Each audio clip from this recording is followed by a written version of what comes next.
Please ছুবেন না আমাকে, আমার পিরিয়ড চলতেছে।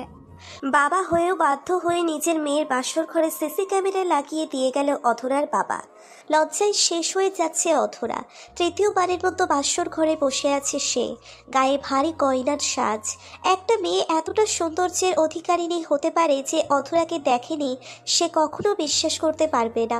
ঘরের মাঝে মনে হচ্ছে পূর্ণিমার চাঁদের উদয় হয়েছে। একটু পরে বর আসবে।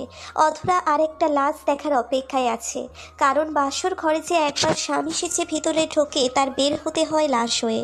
অধরার এসব ভেবেই কান্না পাচ্ছে। সে জানে না সে কি এমন অপরাধ করেছিল যার জন্য এত বড় শাস্তি আল্লাহ তাআলা তাকে দিচ্ছে। অধরা কাঁদছে। হঠাৎ কে যেন বলল বর এসে গেছে।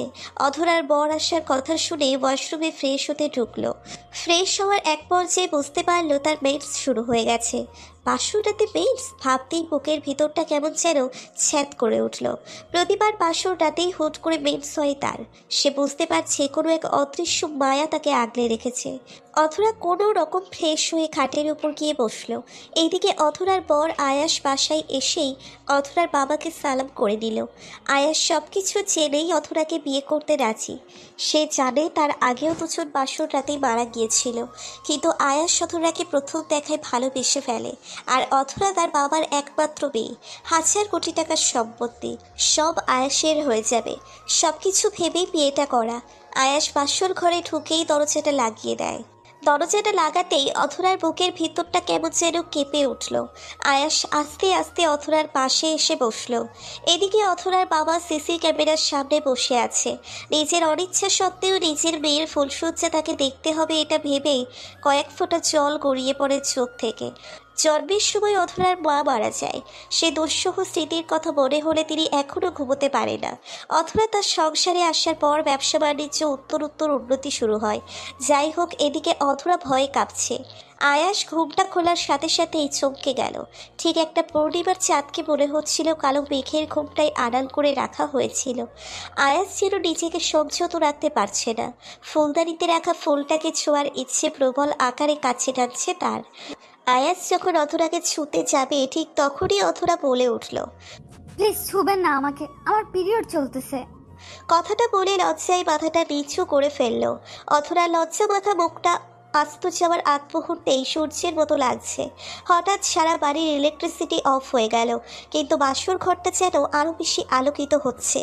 আয়াস অধরাকে এই অবস্থায় দেখে নিজেকে ঠিক রাখতে পারছে না। অধরা বারবার বলছে প্লিজ আমাকে ছুবেন না। আয়াসের সেদিকে কোনো ভ্রুক্ষেপ নেই। তবুও আয়াস অধরাকে ছোঁয়ার সাথে সাথে অধরা সেন্সলেস হয়ে যায়। অধরার বাবা দৌড়ে অধরার রুমে এসে নক দেয়। ভেতর থেকে কোনো কথা আসছে না। বাধ্য হয়ে দরজা ভেঙে দেখে অধরার পাশে আয়াস শুয়ে আছে। আর দরজা ভাঙতেই ইলেকট্রিসিটি এসে যায়। রহমান সাহেব আয়াসকে কয়েকবার ডাক দিয়েই বুঝতে পারল আয়াস আর কোনো দিন জাগবে না। অধরারও সেন্স নেই, সকালের আগে জ্ঞান ফিরবে না। সকালবেলা পুলিশ এসে লাশ নিয়ে গেল, কিন্তু ময়নাতদন্তে মৃত্যুর কোনো কারণ উদ্ঘাটন করতে পারে না। অধরার সেন্স ফিরলেই তার বাবাকে জড়িয়ে ধরে বলে, বাবা কি অপরাধ করেছি আমি? কেন অপয়া হয়ে জন্ম নিছি? তুমি কেন একটা নিরপরাধ ছেলেদের জীবন নষ্ট করছো? বাবা, আমাকে তুমি আর বিয়ে দিতে চেও না। আমি আর কোনো মায়ের বুক খালি করতে পারবো না। অধরার কথা শুনে রহমান সাহেব কাঁদছে আর বলছে, মারে, আমি চাই তুই বেঁচে থাক। তুই ছাড়া কি আছে আমার? অধরা তার বাবার কথা বুঝতে পারে না। এদিকে সপ্তাহখানেক পর অধরা ওয়াশরুমে গিয়ে কয়েকবার হরহর করে বমি করে দিয়ে সেন্সলেস হয়ে যায়। অধরার বাবা সাথে সাথে ডাক্তারকে ফোন করে বাসায় নিয়ে আসে। ডাক্তার অধরাকে দেখে খানিকটা বিস্মিত হয়ে বলে, রহমান সাহেব, আপনার মেয়ে মা হতে চলেছে। ডাক্তার ইহুদি সাহেবের কথা শুনে অধরার বাবা এক প্রকার চমকেই গেল। কি হতে যাচ্ছে অধরার জীবনে? ডাক্তারের কথা শুনে মুখটা বিষণ্ণ করে বসে আছে রহমান সাহেব। অধরা ডাক্তার আর তার বাবার কথোপকথন শুনে সবচেয়ে বেশি অবাক হয়, কেননা তার সতীত্বে আজ অবধি কোনো পুরুষ স্পর্শ করতে পারেনি। তাহলে সে কিভাবে প্রেগনেন্ট? অধরার খুব ভয় হচ্ছে। ডাক্তার চলে গেলে অধরা তার বাবার কাছে গিয়ে ফুপিয়ে কান্না করে দিল। কাঁদছিস কেন? বাবা, তুমি আমাকে বিশ্বাস করো, আমি কোনোদিন কারোর সাথে খারাপ কিছু করিনি। আমি তো রুমের বাইরেও যাই না তোমাকে ছাড়া। বাবা, তুমি আমাকে খারাপ ভাবছো, এই জন্য কান্না করছো, তাই না? বাবা, তুমি কান্না করো না, আমি যে তোমার কান্না সইতে পারি না। মারে, জানিস তুই যখন জন্ম নিস ঠিক তার 15 মিনিট পরে তোর মাটা আমাকে আর তোকে একা করে চলে যায়। ভালোবেসে তোর মাকে বিয়ে করেছিলাম। কত স্বপ্ন ছিল তোকে নিয়ে। যেদিন তোর মা কানে কানে বলল আমাদের 4 পা থেকে 6 পা হতে যাচ্ছে, সেদিন অনেক খুশি হয়েছিলাম। জন্মের আগে তোর মা তোর নাম ঠিক করে রেখেছিল, মুমতাহিন ইসলাম অধরা। কিন্তু ভাগ্যের কি নির্মম পরিহাস, তোর মা তোকে জন্ম দিতে গিয়ে চলে গেলে সবাইকে ছেড়ে। আমি পারিনি তোর চাঁদ মুখটাকে আধারে ঢেকে দিয়ে তোর জন্য নতুন মা খুঁজে আনতে। জানিস, সারাদিনের ক্লান্তি শেষে যখন তোর মুখটা দেখে তখন আমার বুকে শান্তির ছোঁয়া লাগে। আর সে 4টে যখন কাঁদছে তখন আমি কি করে কান্না থামাই। আর আমি জানি আমার অধরা ফুলের মতো পবিত্র। তুই কোনো চিন্তা করিস না মা। অথরা তার বাবার কথা শুনে রুমে চলে গেল। আসরের আজান হচ্ছে, তাড়াতাড়ি অজু করে নামাজ শেষ করে মোনাজাতে বলতে লাগলো। হে পরওয়ারদিগার, তুমি তো জানো আমি ফুলের মতো নিষ্পাপ, তবে কেন আমার সাথে এসব ঘটছে? কেন আমি আজ অন্তঃসত্ত্বা? আমাকে এসব দেখে মুক্তি দাও। আমি আর পারছি না। এই কলঙ্ক আমি কি দিয়ে ঢাকবো? চাঁদের মতো আমার তো জ্যোৎস্না নেই, নেই সাগরের মতো বিশালতা। একে একে 3জন স্বামী বাসর রাতেই মারা গেল। আমি চাই না আর কেউ আমার জীবনে আসুক। ও আল্লাহ, তোমার কাছে এত কান্না করি, তুমি কি আমার ডাক শুনতে পাও না? এসব বলে অথরা জায়নামাজে কাঁদতে কাঁদতে ঘুমিয়ে গেল। ঘুমের মাঝে অথরা হারিয়ে গেল অন্য জগতে। চারপাশে ফুলের সমারোহ, অনেক উঁচু নিচু বাড়ি, প্রতিটা বাড়ির সোনার ইটে বাঁধানো। মনে হচ্ছে একটা স্বপ্ন পড়িতে সে এসেছে। হঠাৎ কে যেন তাকে পাশ থেকে বলল, স্বাগতম রাজকুমারী, তোমাকে বরণ করে নেবার জন্যেই আমরা সবাই অপেক্ষা করছি। মেয়েগুলো দেখতে এতটাই সুন্দর যে অধরা অবাক হয়ে তাদের দিকে তাকিয়ে আছে। সবার হাতে বরণ ডালা, গোলাপ ছাড়া আর কোনো ফুল সে জীবনে দেখেনি। তার কাছে সবকিছু যেন স্বপ্নের মতো মনে হচ্ছে। এদিকে অধরাকে একটি বাড়ির সামনে নিয়ে দাঁড় করানো হলো।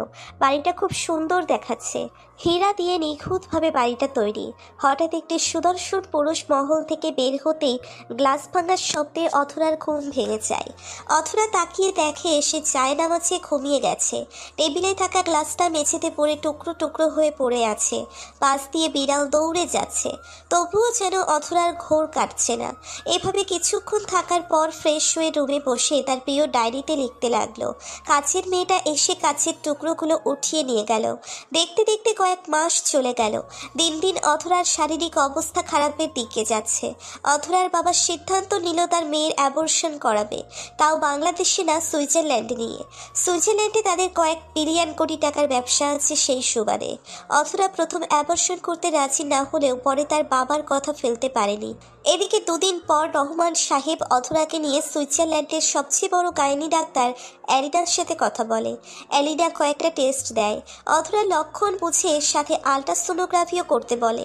অধরা সব টেস্ট ও আল্ট্রাসোনোগ্রাফি করে বাসায় ফিরেই রুমে দরজা লক করে কাঁদতে লাগে। তার কেন যে কান্না আসছে সে নিজেও জানে না। এদিকে পরের দিন রহমান সাহেবের কাছে অ্যালিনার ফোন আসে। অ্যালিনার ফোন রিসিভ করতেই রহমান সাহেবকে সে তার চেম্বারে আসতে বলে। রহমান সাহেব ঘণ্টাখানেক পরেই অ্যালিনার কাছে পৌঁছে যায়। রহমান সাহেবকে দেখেই অ্যালিনা উৎকণ্ঠা নিয়ে বলে, মিস্টার রহমান, আমার লাইফে আমি এমন ক্রিটিক্যাল কোনো কেসে পড়িনি। আমি ভাবতে পারছি না আমি স্বপ্ন দেখছি কিনা। আপনার মেয়ের আল্ট্রাসোনোগ্রাফি রিপোর্ট আমি 4 বার আলাদা আলাদাভাবে করেছি, প্রতিবারই একই রিপোর্ট এসেছে। ডক্টর, কি হয়েছে প্লিজ বলেন। আপনি এভাবে ঘামছেন কেন? এই যে দেখেন, আপনার মেয়ের গর্ভে কোনো মানুষ বেড়ে উঠছে না, বেড়ে উঠছে একটা সাপ। ডক্টর, কিছু বলছেন আপনি? হ্যাঁ, সত্যি বলছি। এই বিষয়টার জন্য কাল সারা রাত ঘুমাতে পারিনি। কিভাবে সম্ভব মানুষের গর্ভে সাপ? ডক্টর প্লিজ, যেভাবেই হোক অধরার পেট থেকে সাপটাকে বের করেন। কিন্তু মিস্টার রহমান, ভয়ের বিষয় হচ্ছে আপনার মেয়ের গর্ভে। কিন্তু মিস্টার রহমান, ভয়ের বিষয় হচ্ছে রিপোর্ট অনুযায়ী আপনার মেয়ের গর্ভে একবার সাপ দেখাচ্ছে না। মোট 6 বার আল্ট্রাসোনোগ্রাফি করেছি। একটাতে সাপ দেখাচ্ছে আর একটাতে নেই। বুঝতে পারছি না কি হচ্ছে। নিশ্চয়ই এর পিছনে কোনো মায়াজাল লুকিয়ে আছে। রহমান সাহেব স্পষ্ট দেখতে পারলেও অ্যালিনার শরীর ঘামছে। এটা ভয় না চিন্তায় বোঝা যাচ্ছে না। কি হলো ডক্টর, অ্যাবর্শনটা করানো যাবে না? আমি আমার মাতৃসম্মানের ভয়ে দেশ থেকে মেয়েকে নিয়ে এখানে পাড়ি জমিয়েছে। এখন যদি আমার মেয়ের কিছু হয় তবে কি দিয়ে সান্ত্বনা দিব? মিস্টার রহমান, প্লিজ ঘাবড়াবেন না। দেখেন, অ্যাবর্শন করা যাবে, কিন্তু আপনার মেয়ের শরীরের কন্ডিশন তেমন ভালো না। এ সময় অ্যাবর্শন করলে যদি কোনো বিপদ ঘটে। আচ্ছা বলেন তো, আপনার মেয়ের সাথে অস্বাভাবিক কোনো আচরণ হতে দেখেছেন? আমি একটা বিষয় ক্লিয়ার হতে পারছি না, মানুষের গর্ভে কিভাবে সাপের জন্ম হবে? রহমান সাহেব অথরার সাথে ঘটা ঘটনাগুলো বলতে গিয়েও চুপ হয়ে গেল, যদি অথরার কোনো বিপদ হয় এটা ভেবে। ডক্টর, আমার মেয়ের সাথে কোনো অস্বাভাবিক ঘটনা ঘটেনি। হুট করে একদিন বমি করে, সেন্সলেস হয়ে গেলে ডাক্তার দেখায়। ডাক্তার অধরাকে দেখে বলে সে প্রেগনেন্ট। বিশ্বাস করতে কষ্ট হয়েছিল, বাট সত্যিকে কিভাবে অস্বীকার করি? জানেন না সৃষ্টিকর্তা আমার কোন পরীক্ষা নিচ্ছে। আচ্ছা, আপনি চিন্তা করবেন না, আগামী রবিবার আপনার মেয়ের অ্যাবর্শন করা হবে। বাট একটা সমস্যা হলো, অপারেশনও করতে হতে পারে সাপটার জন্য। আচ্ছা ডক্টর, যা করা লাগে তাই করবেন, তবুও যেন আমার মেয়ের কিচ্ছু না হয়। এদিকে অধরা ব্যালকনিতে বসে আছে, তার কাছে দেশটা কেমন পরিচিত লাগছে, একদম নিচের মনে হচ্ছে। প্রকৃতি যেন তাকে খুব কাছ থেকে ডাকছে। হঠাৎ অ্যাবর্শনের কথা শুনে অধরার মনটা খারাপ হয়ে যায়। পেটের উপর হাতটা আলতো করে ধরে বলতে লাগে, জানি না কিভাবে আমার গর্ভে তোর ঠাঁই হলো, আমি কি পরিচয় দিব তোর? বাবার সিদ্ধান্তের সামনে যে আমি নিরুপায়। এসব বলতে গিয়ে কয়েক ফোঁটা জল গড়িয়ে পড়ল চোখ থেকে। সন্ধ্যায় অধরার বাবা বাসায় এসে দেখে অধরা এখনো ব্যালকনিতে দাঁড়িয়ে আছে। মা, এখনো বেলকনিতে থাকবে? আর কিছু খেয়েছিস লাঞ্চে? বাবা, তুমি না খাইয়ে দিলে খাবো কেমনে? তাই বুঝছি, আয় খাইয়ে দিচ্ছে। আমিও খাইনি, বাবা মেয়ে একসাথে খাবো। খাওয়া দাওয়া শেষ হলে অধরার বাবা বলে রবিবারে তাকে হসপিটালে যেতে হবে। অধরা মাথা নাড়িয়ে হ্যাঁ সূচক জবাব দেয়। দেখতে দেখতে রবিবার এসে যায়। অধরার বাবা সকালে হসপিটালে অধরাকে নিয়ে গেলে আবারও আলট্রাসোনোগ্রাফি করে ডাক্তার অ্যালিনার চক্ষু চরক গাছ। সাপটা ভিতরে অনেক বড় হয়ে গেছে, অপারেশন করে ছাড়া কোনো উপায় নেই। ঘণ্টাখানেক পর অধরাকে অপারেশন থিয়েটারে নেওয়া হয়। যথারীতি সিজার করার জন্য যখন পেট কাটে তখন সবাই চমকে যায়। যেখানে সাপ থাকার কথা সেখানে কিচ্ছু নেই। ডাক্তার অ্যালিনা এক প্রকার ভরকে যায়। কি হচ্ছে গোলকধাঁধার মতো। মুহূর্তেই অপারেশন থিয়েটারের ভিতরে এক সুঘ্রাণ বের হলো। অপারেশন থিয়েটারের সমস্ত বাতি মুহূর্তেই বন্ধ হয়ে গেল। রুমটা ভূমিকম্পনের মতো কাঁপতে লাগলো। অন্ধকারে কে যেন সবার গলা চিপে ধরছে। ডাক্তাররা সবাই ভয় পেয়ে বাঁচাও বাঁচাও চিৎকার করতে লাগলো। হঠাৎ সারা অপারেশন থিয়েটার আলোকিত হয়ে গেল। অধরার মুখ থেকে যেন চাঁদের জ্যোৎস্না বিচ্ছুরিত হচ্ছে। ডাক্তার অ্যালিনা অধরার দিকে তাকিয়ে ঠাস করে ফ্লোরে পড়ে গেল। বাকি ডাক্তাররা অ্যালিনার চোখে পানি দিতেই অ্যালিনা চোখ খুলেই অধরাকে দেখিয়ে দিল। অধরাকে দেখে সবাই চমকে যায়, কারণ অধরার পেট কেটে সিজার করা হয়, সেই কাটা চিহ্ন আর নেই। স্বাভাবিক। অ্যালিনা বুঝতে পারল তাদের অনেক বড় ভুল হয়ে গেছে। অধরাকে কেবিনে দিয়ে তার বাবাকে ডাক্তারের চেম্বারে ডেকে পাঠালো। অধরার বাবা অ্যালিনার ডেস্কে যেতেই বলল, মিস্টার রহমান, আপনার মেয়ে কোনো সাধারণ মেয়ে নয়, তার মাঝে অসাধারণ কিছু মায়াজাল লুকিয়ে আছে। তাকে নিয়ে বাসায় যান, পারলে কোনো তান্ত্রিককে দেখান। ডাক্তারের কথা শুনে অধরার বাবার বুকটা কেমন যেন ছ্যাদ করে উঠল। এদিকে অধরাকে বাসায় নেওয়ার পর থেকেই নানান অস্বাভাবিক ঘটনা ঘটতে লাগলো। সবচেয়ে অস্বাভাবিক ঘটনা হলো সোমবারের দিন সকালে। অধরার অপারেশনের একটা ছেলে ডাক্তার ছিল, যার নাম মিস্টার পিটার। তার গাড়ি খুব বাজে বাজে অ্যাক্সিডেন্ট করে সেই ঘটনাস্থলেই মারা যায়। চোখ দুটি রাস্তার সাথে মিশে যায়। কেউ প্রথম দেখায় আটকে উঠবে। অধরা খবরটা পড়ে সোফায় বসে পড়ে। সে তার বাবাকে ডেকে এনে বলে, বাবা, কেন আমার সাথে এসব ঘটনা ঘটছে বলবে একটু? কেন তুমি ব্যতীত অন্য কোনো ছেলে আমাকে স্পর্শ করতে পারে না? শুনবি তাহলে মা? শোন তাহলে। আজ থেকে 25 বছর আগে সুইডেনে পড়তে এসে তোর মায়ের সাথে পরিচয় হয়। আমাদের বিয়েটা হয় রাজবাড়িতে, এখান থেকে 25 কি 30 মাইল দূরে। সেটাকে বলা হয় মায়াবিনী শহর। অনেক দর্শনীয় একটা জায়গা, কিন্তু সেখানে কোনো মানুষ নাকি গেলে বেঁচে ফিরে না। অনেক রোমহর্ষক অদ্ভুত কাহিনী সেখানে ঘটে। আমরা এক প্রকার ভুল করে মায়াবিনী শহরে ঢুকে পড়েছিলাম, যে জায়গাটা দেশের স্থানীয় সরকার কত বছর আগে নিষিদ্ধ করেছে। কিন্তু সেখানে তোর মা আমার সাথে পালিয়ে গিয়েছিল, কারণ তোর নানু হ্যান্ডু মাইকেল চায়নি কোনো মুসলিম ছেলের কাছে তার মেয়েকে বিয়ে দিতে। আর তোর আম্মুর বিয়ে ঠিক করে স্থানীয় এক খ্রিস্টান ছেলের সাথে। বাধ্য হয়েই ভুলক্রমে তোর মাকে নিয়ে মায়াবিনী শহরে চলে যায়।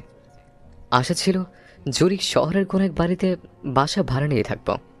পরে সবকিছু ঠিকঠাক থাকলে তোর মাকে নিয়ে বাংলাদেশে চলে যাব। তোর মাকে নিয়ে যখন পালাই একটা গাড়িতে করে, তখন তোর মা খুব কেঁদেছিল। তারপর আমরা সুইজারল্যান্ডের জুরিখ শহরের দিকে রওনা করি, কিন্তু আমরা ভুল করে অন্য রাস্তায় চলে যাই। সে রাস্তাঘাট নিস্তব্ধ, কোথাও আলোর চিহ্ন পর্যন্ত নেই। আমাদের গাড়িটা জুরিখ লেক পার হতে রাস্তার পাশে একটা সাইনবোর্ড দেখতে পেলাম।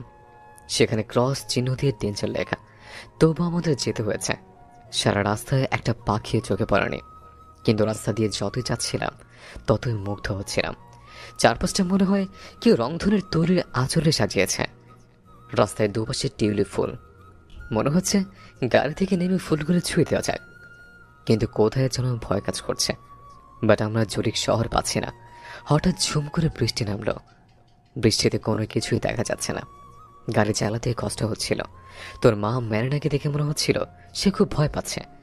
বৃষ্টি ক্রমশ বাড়তে লাগলো, মাঝে মাঝে বিদ্যুৎ চমকাচ্ছে। সিদ্ধান্ত নিলাম আশেপাশে কোনো একটা বাড়ি পেলে দাঁড়াবো, কিন্তু একটা বাড়িও দেখা যাচ্ছে না। এত সুন্দর পরিবেশ, তবু একটা বাড়িও দেখা যাচ্ছে না।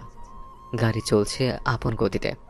হঠাৎ ম্যারিনা আমার বাম হাতটা চেপে ধরে বলল, রহমান দেখো, ওই যে মানুষের কঙ্কাল সামনে। আমি তখন রাস্তায় সাইডে তাকিয়ে দেখে 3টা কঙ্কাল পড়ে আছে। সব দেখেও না দেখার ভান করে বললাম, কই না তো, আমি তো টিউলিপ ফুল দেখেছি ম্যারিনাও, তুমি আজে বাজে চিন্তা করছো। ম্যারিনা আমার বাহু জড়িয়ে ধরে থাকলো। বুকের ভেতরটা ধুকপুক ধুকপুক করছে।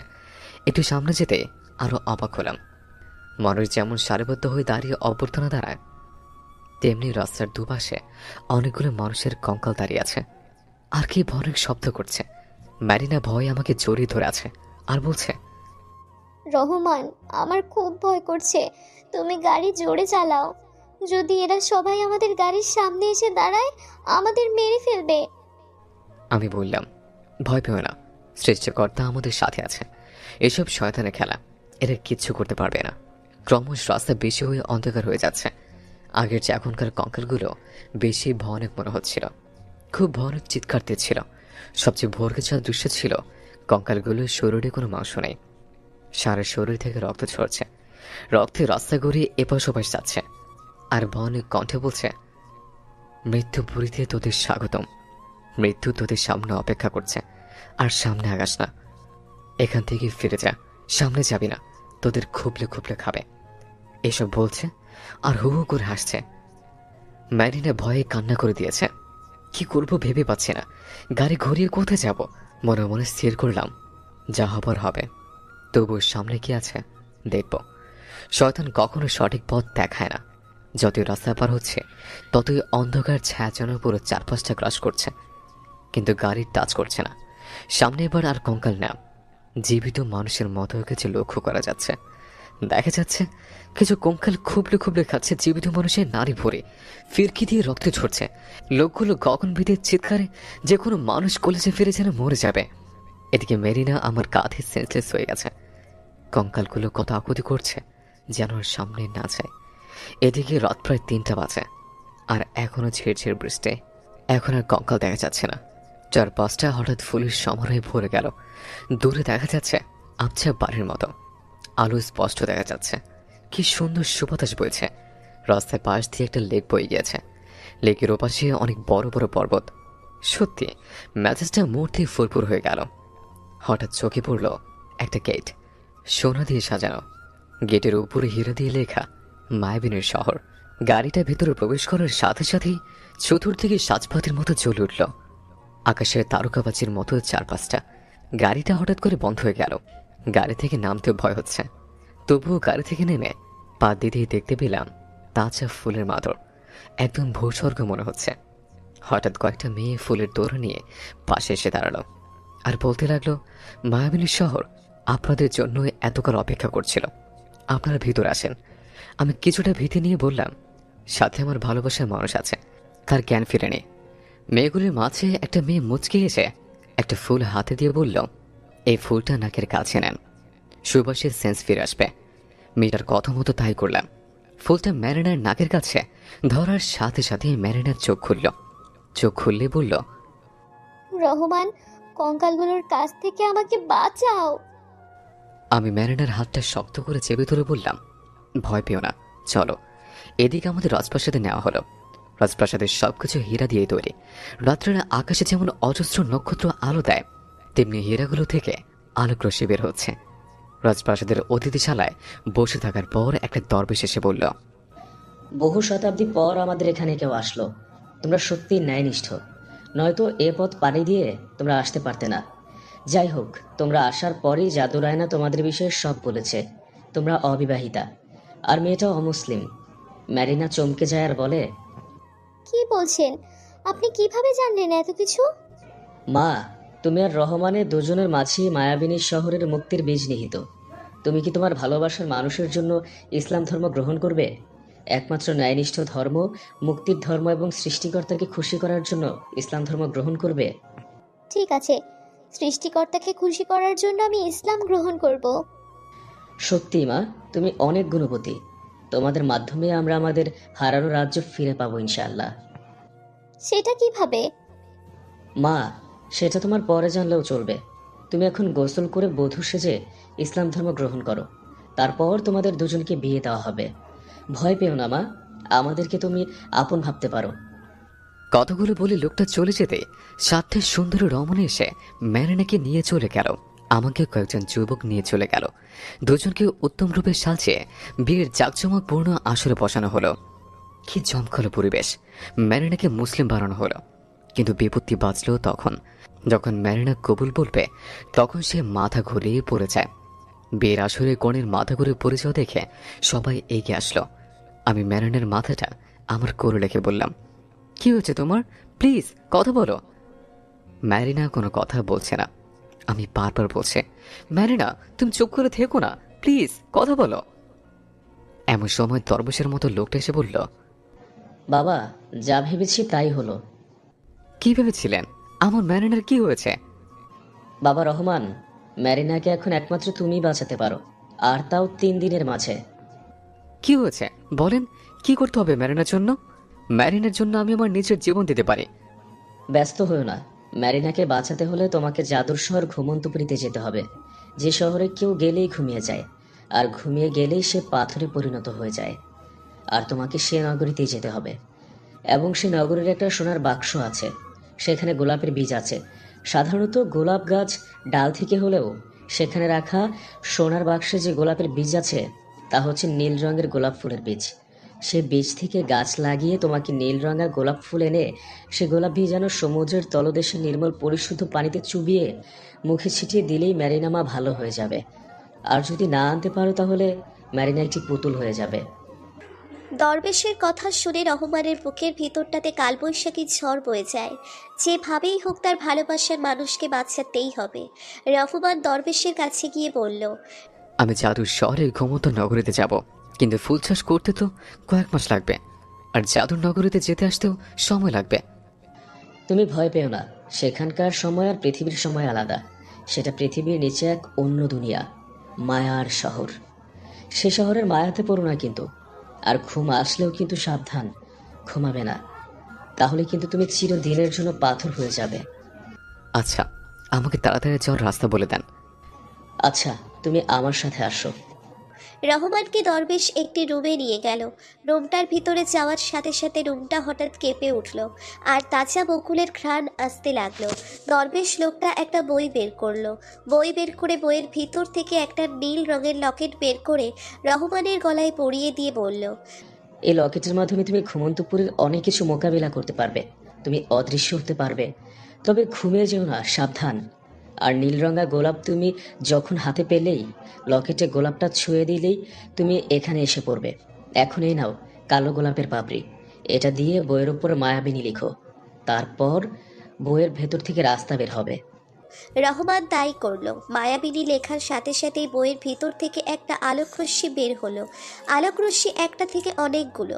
সেখানে একটা বিশাল বড় নীল রঙা গোলাপের গেট বের হলো। রহমান আল্লাহর নাম নিয়ে আস্তে আস্তে এগিয়ে যেতে লাগলো। রহমান গিয়ে দরজার হাত লাগাতেই দরজাটা খুলে গেল। রহমান পা বাড়ালো অন্য এক দুনিয়ায়। রহমান ভিতরে ঢোকার সাথে সাথেই দরজাটা বন্ধ হয়ে গেল। দরবেশ লোকটি দেখলো সমস্ত আলোকরশ্মি আবার একটি আলোকরশ্মিতে সংকুচিত হয়ে বইয়ের ভিতরে মিশে গেল।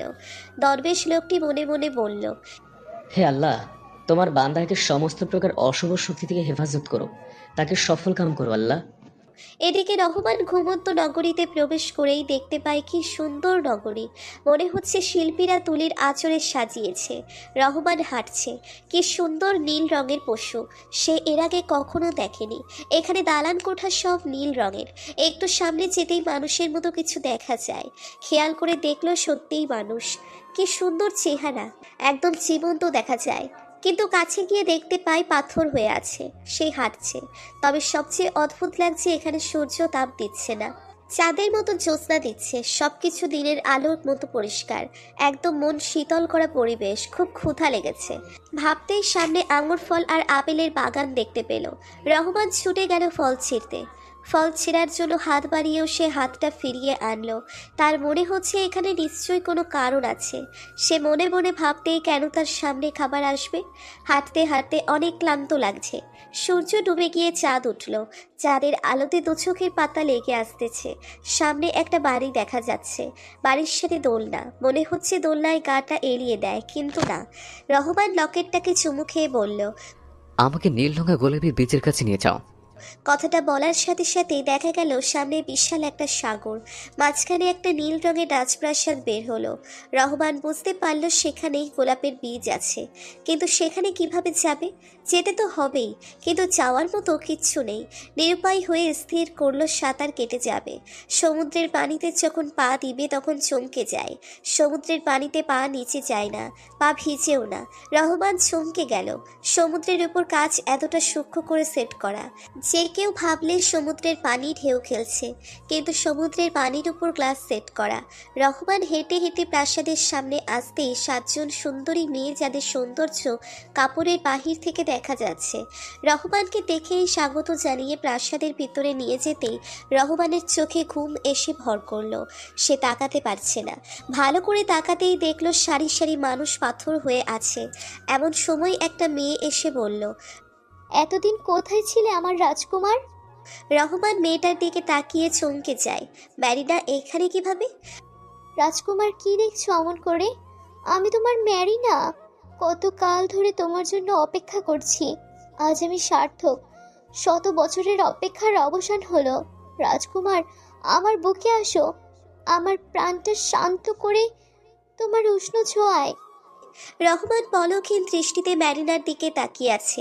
ম্যারিনার চোখে যেন এক মায়া কাজ করছে। রহমানের চোখ বন্ধ হয়ে আছে। ম্যারিনা 2 হাত বাড়িয়ে রহমানকে তার বুকে আসতে বলল। রহমানের অর্ধেক শরীর পাথর হয়ে গেছে। ম্যারিনা আস্তে আস্তে যতই রহমানের দিকে এগিয়ে আসছে, ততই রহমান পাথরে পরিণত হচ্ছে। রহমানের 2 চোখ বন্ধ হওয়ার পথে। এখানে 2 চোখ একবার বন্ধ হলে আর কোনো দিন আর খোলে না। ম্যারিনা রহমানের একদম কাছে আসতেই রহমান গলা পর্যন্ত বরফে পরিণত হয়ে যায়। রহমান পলকহীনভাবে ম্যারিনা ভেবে মেয়েটার দিকে তাকিয়ে আছে। মেয়েটা তার চোখের জাদুতে রহমানকে মন্ত্রমুগ্ধ করে রেখেছে। ধীরে ধীরে ঘুমের সাগরে তলিয়ে যাচ্ছে রহমান। ম্যারিনার রূপ নেওয়া মেয়েটা অপেক্ষা করছে আর একটা পাথরের মূর্তির জন্যে। পাথরের মূর্তিতে পরিণত হলে সে তার প্রিয়তমকে সারা জীবনের জন্য আপন করে পাবে। কত শত বছর এই অপেক্ষায় ছিল সে। ভাবতেই মনটা পুলকিত হয়ে উঠছে। আর একটা মাত্র মানুষ পাথরে পরিণত হলে তার ভালোবাসার মানুষ যে 1300 বছর আগেই মারা গেছে, সেই হেলেক্স শয়তানের সমস্ত শক্তি পেয়ে আবার মৃত থেকে জীবিত হয়ে ফিরবে। আর সমস্ত ঘুমন্ত নগরী হবে শয়তানের রাজত্ব। এসব ভাবতেই তার প্রচণ্ড হাসি পাচ্ছে। কতদিন পর তার প্রিয় মানুষটির সাথে রাত কাটাবে। প্রায় 100 বছর পর তার প্রিয় মানুষটির সাথে তার মিলন হবে। সে কত অপেক্ষা করত শিকারের জন্য। এর আগে যখন একটা করে মানুষ তার চোখের নেশায় ঘুমের রাজ্যে পাড়ি দেওয়াতে পারলে, শয়তান তার হেলেক্স এক রাতে জীবন দিয়ে পাঠাতো তার কাছে। সারা রাত হেলেক্স প্রিয়ের সাথে রাত কাটাতে। সে কি মধুর রাত! যখন ফজরের ওয়াক্ত হতো ঠিক তখনই হেলেক্স পাথরে পরিণত হতো। প্রায় 100 বছর আগে শেষ রাত কাটিয়েছিল প্রিয়। তারপর থেকে একটিমাত্র মানুষের অপেক্ষায় পার করেছে 100 বছর। শয়তানের শর্ত অনুসারে যেদিন প্রিয় 1000 জন মানুষকে পাথরে পরিণত করতে পারবে, সেদিন সারা জীবনের জন্য প্রিয় আর হেলেক্স অমর হয়ে যাবে। সমস্ত রাজ্য হবে তাদের, তারা যা চাইবে তাই পাবে। আর সেই অপেক্ষার প্রহর শেষ হচ্ছে আজ। আর খানিক বাদেই সারা বাড়িতে থাকা দাসীরা আনন্দে চারিদিক নাচছে। ম্যারিনার রূপ নেওয়া পিউয়ের আর তর সইছে না। সে একদম রহমানের কাছে এসে পড়ে। কালো ধোঁয়া এসে সমস্ত ঘর ছেয়ে যায়, সমস্ত আকাশ বাতাস কাঁপতে থাকে। সূর্য একটা থেকে মুহূর্তেই চারটেতে পরিণত হয়। চারটে সূর্যের কিরণ এক হয়ে নিকোষ কালো অন্ধকারের মতো আলোকরশ্মি রাজপ্রাসাদ ভেদ করে হেলেক্সের ভিতরে এসে ঢুকতে লাগে। রাজপ্রাসাদের সব দাসীরা আনন্দ উল্লাস করে বলতে থাকে, আমাদের রাজপুত্র হেলেক্স ফিরে আসছে, শয়তানের আত্মা হেলেক্সের ভিতরে প্রবেশ করছে। এদিকে রহমানের তো চোখের পাতা প্রায় বন্ধ হয়ে যাচ্ছে। এত মধুর ঘুম আসছে রহমানের, যা মৃত্যুর যন্ত্রণা ভুলিয়ে দেয়। রহমানের পায়ের তলা থেকে নাক পর্যন্ত পাথর হয়ে গেছে। চোখটা বন্ধ হওয়ার সাথে সাথেই সমস্ত শরীর পাথরে পরিণত হবে। চোখ দুটি বন্ধ হওয়ার আগে রহমানের চোখে ম্যারিনার অজ্ঞান হয়ে পড়ে যাওয়ার দৃশ্যটি ভেসে ওঠে, আর মনে পড়ে যায় দরবেশের সেই কথাগুলো। রহমান চোখ সরিয়ে নেয় আর অন্যদিকে তাকায়। সাথে সাথে সমস্ত শরীর আবার পুনরায় স্বাভাবিক হয়ে যায়। রহমান বুঝতে পারে সে মায়ায় জড়িয়ে যাচ্ছে। ম্যারিনার রূপ নেওয়া মেয়েটা রহমানকে ধমকের স্বরে বলে, এই তোমার ভালোবাসা? তুমি আমার চোখে অন্যজনকে খুঁজছো? বুকে নিবে না আমায়? আমি যে কত কাল থেকে তোমার জন্য অপেক্ষা করছি। না না, মিথ্যা কথা। তুমি আমার ম্যারিনা হতে পারো না। কে বলেছে তোমাকে? আমিই তোমার মেরিনা। তুমি যাকে রেখে এসেছো সেই রাক্ষসী। তাই তো তোমার মতো সৎলোকের কাছে বিয়ে হওয়ার আগেই শয়তানের আত্মা তাকে গ্রাস করেছে। বিলিভ না করলে আমার চোখের দিকে তাকাও, সব দেখতে পারবে। দেখতে পারবে তোমার আর আমার বিয়ে হওয়ার সেই দৃশ্য। তোমার আমার ছোটবেলা, যার জন্য আমি এত কাল অপেক্ষা করেছি। শুধু একবার আমার চোখে চোখ রেখে বলো আমি তোমার ম্যারিনা না। রহমান বুঝতে পারছে তার সাথে খুব বাজে কিছু ঘটছে, কোনোভাবেই তাকানো যাবে না। প্রিয় ভাবছে সে আরেকবার যদি চোখে চোখ রাখে তাহলে সে চোখের মায়াবী জাদুই ঘুমের রাজ্যে তলিয়ে যাবে। কি হলো আমার রাজকুমার? তাকাও না, দেখো তোমার ম্যারিনা তোমার জন্য কত সুন্দর করে বসে যে অপেক্ষা করছে তোমার জন্য। রহমানের আবারও ঘুম আসছে। এবার রহমান তার বাম হাতের আঙ্গুলে কামড় বসিয়ে দেয়, আর সাথে সাথেই কামড়ের জন্য রক্ত বের হয়, আর ঘুম চলে যায়। এ কি করলে? তুমি রক্ত বের করলে? চলো না প্রিয়তম, আজকের রাতটা দুজন একসাথে কাটাই। আপনি আমার কাছে আসবেন না। আমি এখানে আপনার জন্য আসিনি। প্লিজ প্রিয়তম, তোমার জন্য আমি কত সুন্দর করে সেজেছি। কথাগুলো বলে গায়ের বস্ত্র খুলছে। রুম থেকে কেমন যেন এক মাতাল করা ঘ্রাণ বের হচ্ছে। বোন, আমি এখানে আমার ভালোবাসার মানুষকে বাঁচাতে এসেছি, আপনার নষ্টামি দেখার জন্য না। আমার যৌবন যে তোমার জন্য, আর তুমি যেটার জন্য আসছো সেটা পারবে না। তোমাকে অনেক বাধা অতিক্রম করতে হবে। প্রথমত আমার সাথে মিলিত হতে হবে। আমাকে যদি হারাতে পারো তাহলে তুমি নীল গোলাপের বীজ হাতে পাবে। এখন দেখো তুমি কি করবে। আমি তোমার জন্য সোনার পালঙ্কে অপেক্ষা করছি। রহমান বুঝতে পারছে তাকে টোপ দেওয়া হচ্ছে। রহমান আর দেরি না করে নীল রঙের লকেটটাই চুমু দিয়ে বলে, আমাকে নীল রঙের গোলাপের বীজের কাছে নিয়ে যাও। এটা বলার সাথে সাথেই তার সামনে একটা গেট বের হলো। সে একটু আগাতেই গেট খুলে গেল। গেট খুলতেই দেখতে পারলো চলন্ত আগুনের লালা গড়িয়ে পড়ছে। রহমান আগুনের লাভার কাছে যেতেই একটি টিয়া পাখি বলল, সাবধান, এগিয়েও না, তুমি পানির মতো মিশে যাবে এই আগুনে। আমাকে যে নীল রঙের গোলাপের বীজ নিতে হবে। হ্যাঁ, তুমি পারবে যদি তুমি 3টে প্রশ্নের উত্তর দিতে পারো। আর যদি না পারো তাহলে তুমি পাথর হয়ে যাবে। ভেবে দেখো, তুমি প্রশ্নের উত্তর দিবে না এখান থেকে চলে যাবে। প্রশ্ন করো পাখি। আচ্ছা শোনো, 1 নম্বর প্রশ্ন হলো পৃথিবীর সবচেয়ে মিষ্টি কি মানুষের কাছে? সবচেয়ে মিষ্টি কি?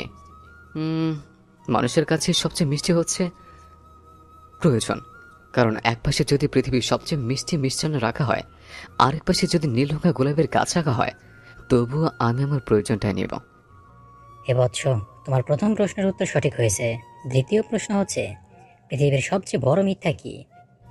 পৃথিবীর সবচেয়ে বড় মিথ্যা হলো মানুষের এমন ধারণা সে চিরদিন বেঁচে থাকবে, আর তার এই ধারণাটাই পৃথিবীর সবচেয়ে বড় মিথ্যা। তৃতীয় প্রশ্ন হচ্ছে, এমন কি যা প্রত্যেক মানুষই ভোগ করবে? তৃতীয় প্রশ্নের উত্তর হচ্ছে মৃত্যু। পৃথিবীর সকল প্রাণীকে মৃত্যুর স্বাদ ভোগ করতে হবে। যাও, তোমার 3টে প্রশ্নের উত্তরই সঠিক হয়েছে। পাখি কথাটা বলার সাথে সাথেই আগুনের উপর দিয়ে সুন্দর একটা রাস্তা তৈরি হয়ে যায়। রহমান যখন রাস্তায় পা দিবে তখন পাখিটি বলে, সাবধান, সামনে অনেক বিপদ আছে। আর ফুলের বীজ হাতে নেওয়ার সাথে সাথে তোমার 3 হাত দূরে মাটি দেখতে পাবে। মাটিতে বীজ বপন করবে। এখন তুমি যাও। রহমান খুব সাবধানে পা ফেলছে। ধীরে ধীরে ফুলের বীজ রাখা বাক্সটা দেখতে পেল। মনির মুখটাই বাধাই করা। রহমান বক্সটা আল্লাহর নাম নিয়ে খুলতেই দেখে বক্সে দুইটা ভাগ। একটাতে সাপের মহামূল্যবান মণি, আর একটাতে গুটি কয়েকটা বীজ দেখা যায়। সাপের মণি থেকে আলোক রশ্মি বের হচ্ছে। রহমান বুঝতে পারবে না সে কি করবে। সাথে সাথে অদৃশ্য আওয়াজ আসলো, তুমি কোনটা নিবে, গোলাপের বীজ না সারা পৃথিবীর বাদশাহী? তুমি যদি এই মহামূল্যবান সাপের মাথার মণি নাও তাহলে সারা পৃথিবীর বাদশাহী তোমার হবে, যে কোনো একটা নিবে। রহমান আল্লাহর নাম নিয়ে হাত বাড়ালো, আর সাপের মহামূল্যবান মণি রেখে বীজগুলো হাতে নিতেই তার সামনে মাঠের সৃষ্টি হলো। মাটিগুলিতে রহমান 3টে বীজ রাখতেই অলৌকিকভাবে ছোট্ট বীজ থেকে মুহূর্তেই বড় গাছ হয়ে গেল। 3টে গাছ থেকে 3টে ফুল হলো। ফুল 3টে হতেই সমস্ত দৃশ্যপট পাল্টে গেল। 3টে ফুল 3 রকম রঙের হলো, একটা কালো, আর একটা হলুদ, আর একটা নীল রং।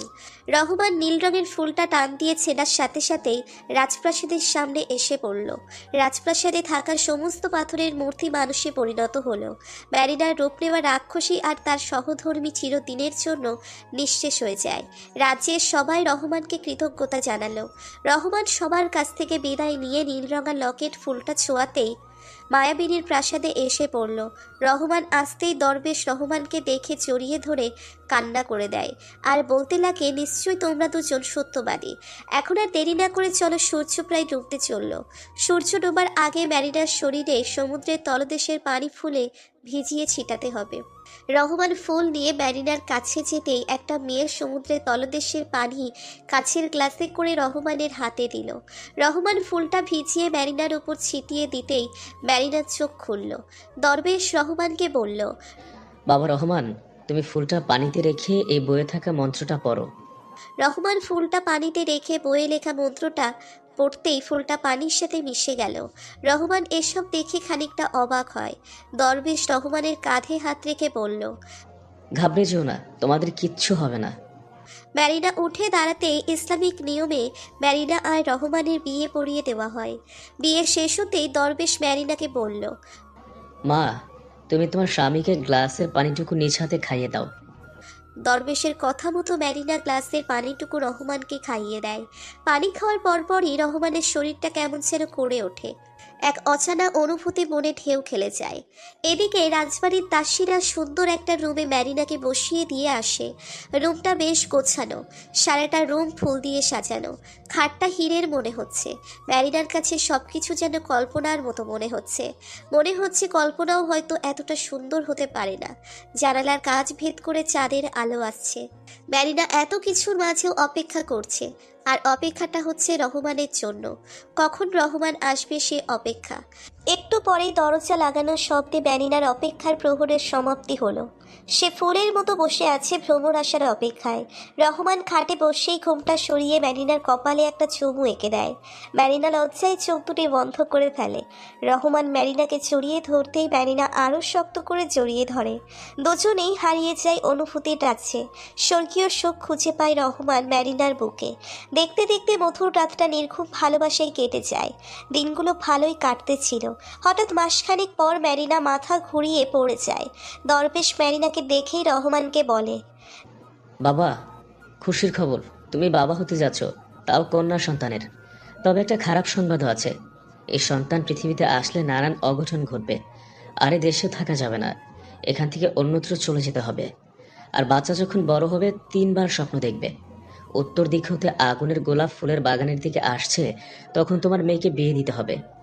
আর তোমার মেয়ে হবে একটা সৌন্দর্য নিয়ে। সে পৃথিবীতে আসবে, যা চাঁদের আলোয় ন্যায় ঘোরকে আলোকিত করে রাখবে। মেয়েকে সাবধানে রাখতে হবে। ও পৃথিবীতে আসার সাথে সাথেই তুমি তোমার জীবনের মূল্যবান কিছু হারাবে। কি মূল্যবান জিনিস হারাবো বলেন না দয়া করে। সময় হলেই বুঝতে পারবে। তুমি চিন্তা করো না, তোমার মেয়ের মাধ্যমেই আমরা হয়তো আমাদের মায়াবিনী শহর পুরোনায় ফেরত পাবো। আর তোমার স্ত্রীর প্রতি যত্ন নিও। আচ্ছা। দরবেশ চলে গেল। রহমান ম্যারিনার মাথায় হাত বোলাতে বোলাতে ললাটের ঠিক মাঝখানটায় একটা চুমু এঁকে দিতেই ম্যারিনা চোখ মেলে তাকালো। চোখ মেলে তাকিয়েই বলল, কি হলো, অমন করে তাকিয়ে আছো কেন? দেখছি। কি দেখছো? চাঁদ দেখে। ওহো, এখানে চাঁদ কোথায় পেলে? চাঁদ তো বাইরে দেখা যাচ্ছে। কে বলছে? বাইরে এমন একটা চাঁদ আছে, তেমনি এই ঘরে একটা চাঁদ আছে। ওহো, তাই বুঝি? ঘরে চাঁদ কোথায়? কেন? আমার আকাশের চাঁদ তো তুমি, যে আমার হৃদয়ের আকাশটা আলোকিত করে রেখেছে। এভাবে বলো না, লজ্জা করে না আমার?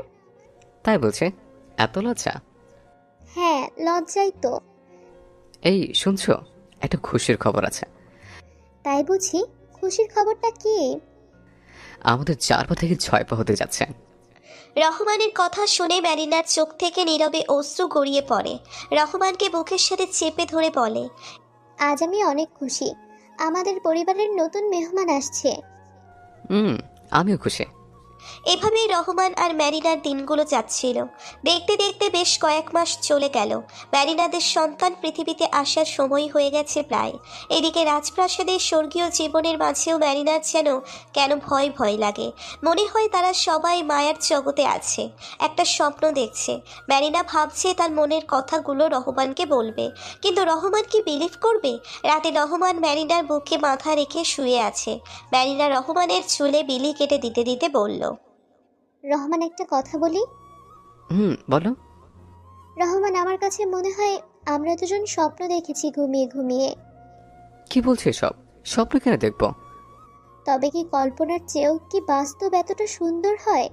এখানের নানা ফলমূল, ফুল, প্রকৃতি, গাছপালা, নদী, সাগর সবকিছু আলাদা। এত কোমলতার মাঝেও মনে হয় নিষ্ঠুরতা বিরাজমান। এত সৌন্দর্যের মাঝেও মনে হয় কুষ্ঠিত কিছু লুকিয়ে আছে। আমার মাঝে মাঝে খুব ভয় হয়, আবার মাঝে মাঝে দম বন্ধ হয়ে আসে। সবসময় অস্থিরতা কাজ করে। চলো না, এখান থেকে বের হয়ে তোমাদের বাংলাদেশে চলে যাই। আর ভয় করে, আমি যদি তোমাকে হারিয়ে ফেলি তবে কি নিয়ে বাঁচবো? জানো রহমান, মাঝে মাঝে মনে হয় কালো ছায়া আমার পিছু পিছু হাঁটে। ভয় পেও না, কিচ্ছু হবে না। আমরা স্বপ্ন নয়, বাস্তবে আছে। এই জায়গাটা পৃথিবীর গভীরে। এখানে আমরা পৌঁছে গেছি কোনো আলো শক্তির জোরে। তুমি চিন্তা করো না, আল্লাহ সর্বশক্তিমান। এখান থেকে বের হওয়ার নিশ্চয়ই একটা রাস্তা বের হবে। এখন আদর দাও। তাই বলছি। ইস, আমার বুঝি লজ্জা করে না? বাব্বা, আদর চাও আবার লজ্জাও পাও। লজ্জা নারীর ভূষণ। রহমান আর কথা না বাড়িয়ে ম্যারিনার ওষ্ঠদ্বয়ে তার ওষ্ঠদ্বয় মিলিয়ে দিল। দুজনেই চোখ বন্ধ করে ফেলল।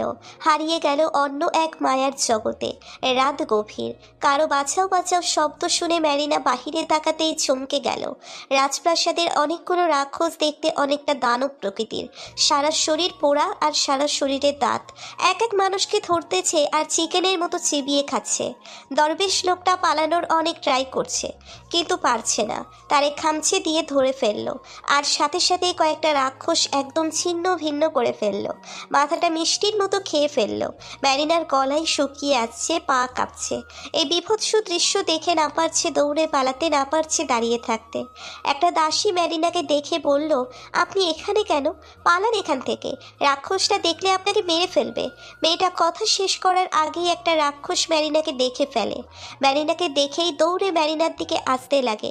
ম্যারিনা ভয়ে আল্লাহর নাম নিয়ে পিছন দিকে দৌড় দেয়, কিন্তু দৌড়ের শেষ রক্ষা হয় না। সমস্ত রাক্ষসেরা ম্যারিনাকে চারদিক থেকে ঘিরে ফেলে, ভয়ঙ্কর শব্দ করে হাসতে থাকে আর একে অপরকে বলতে থাকে, তোরা ভেবেছিস তোরা আমাদের ধ্বংস করবি? এটা ভেবে থাকলে ভুল হবে।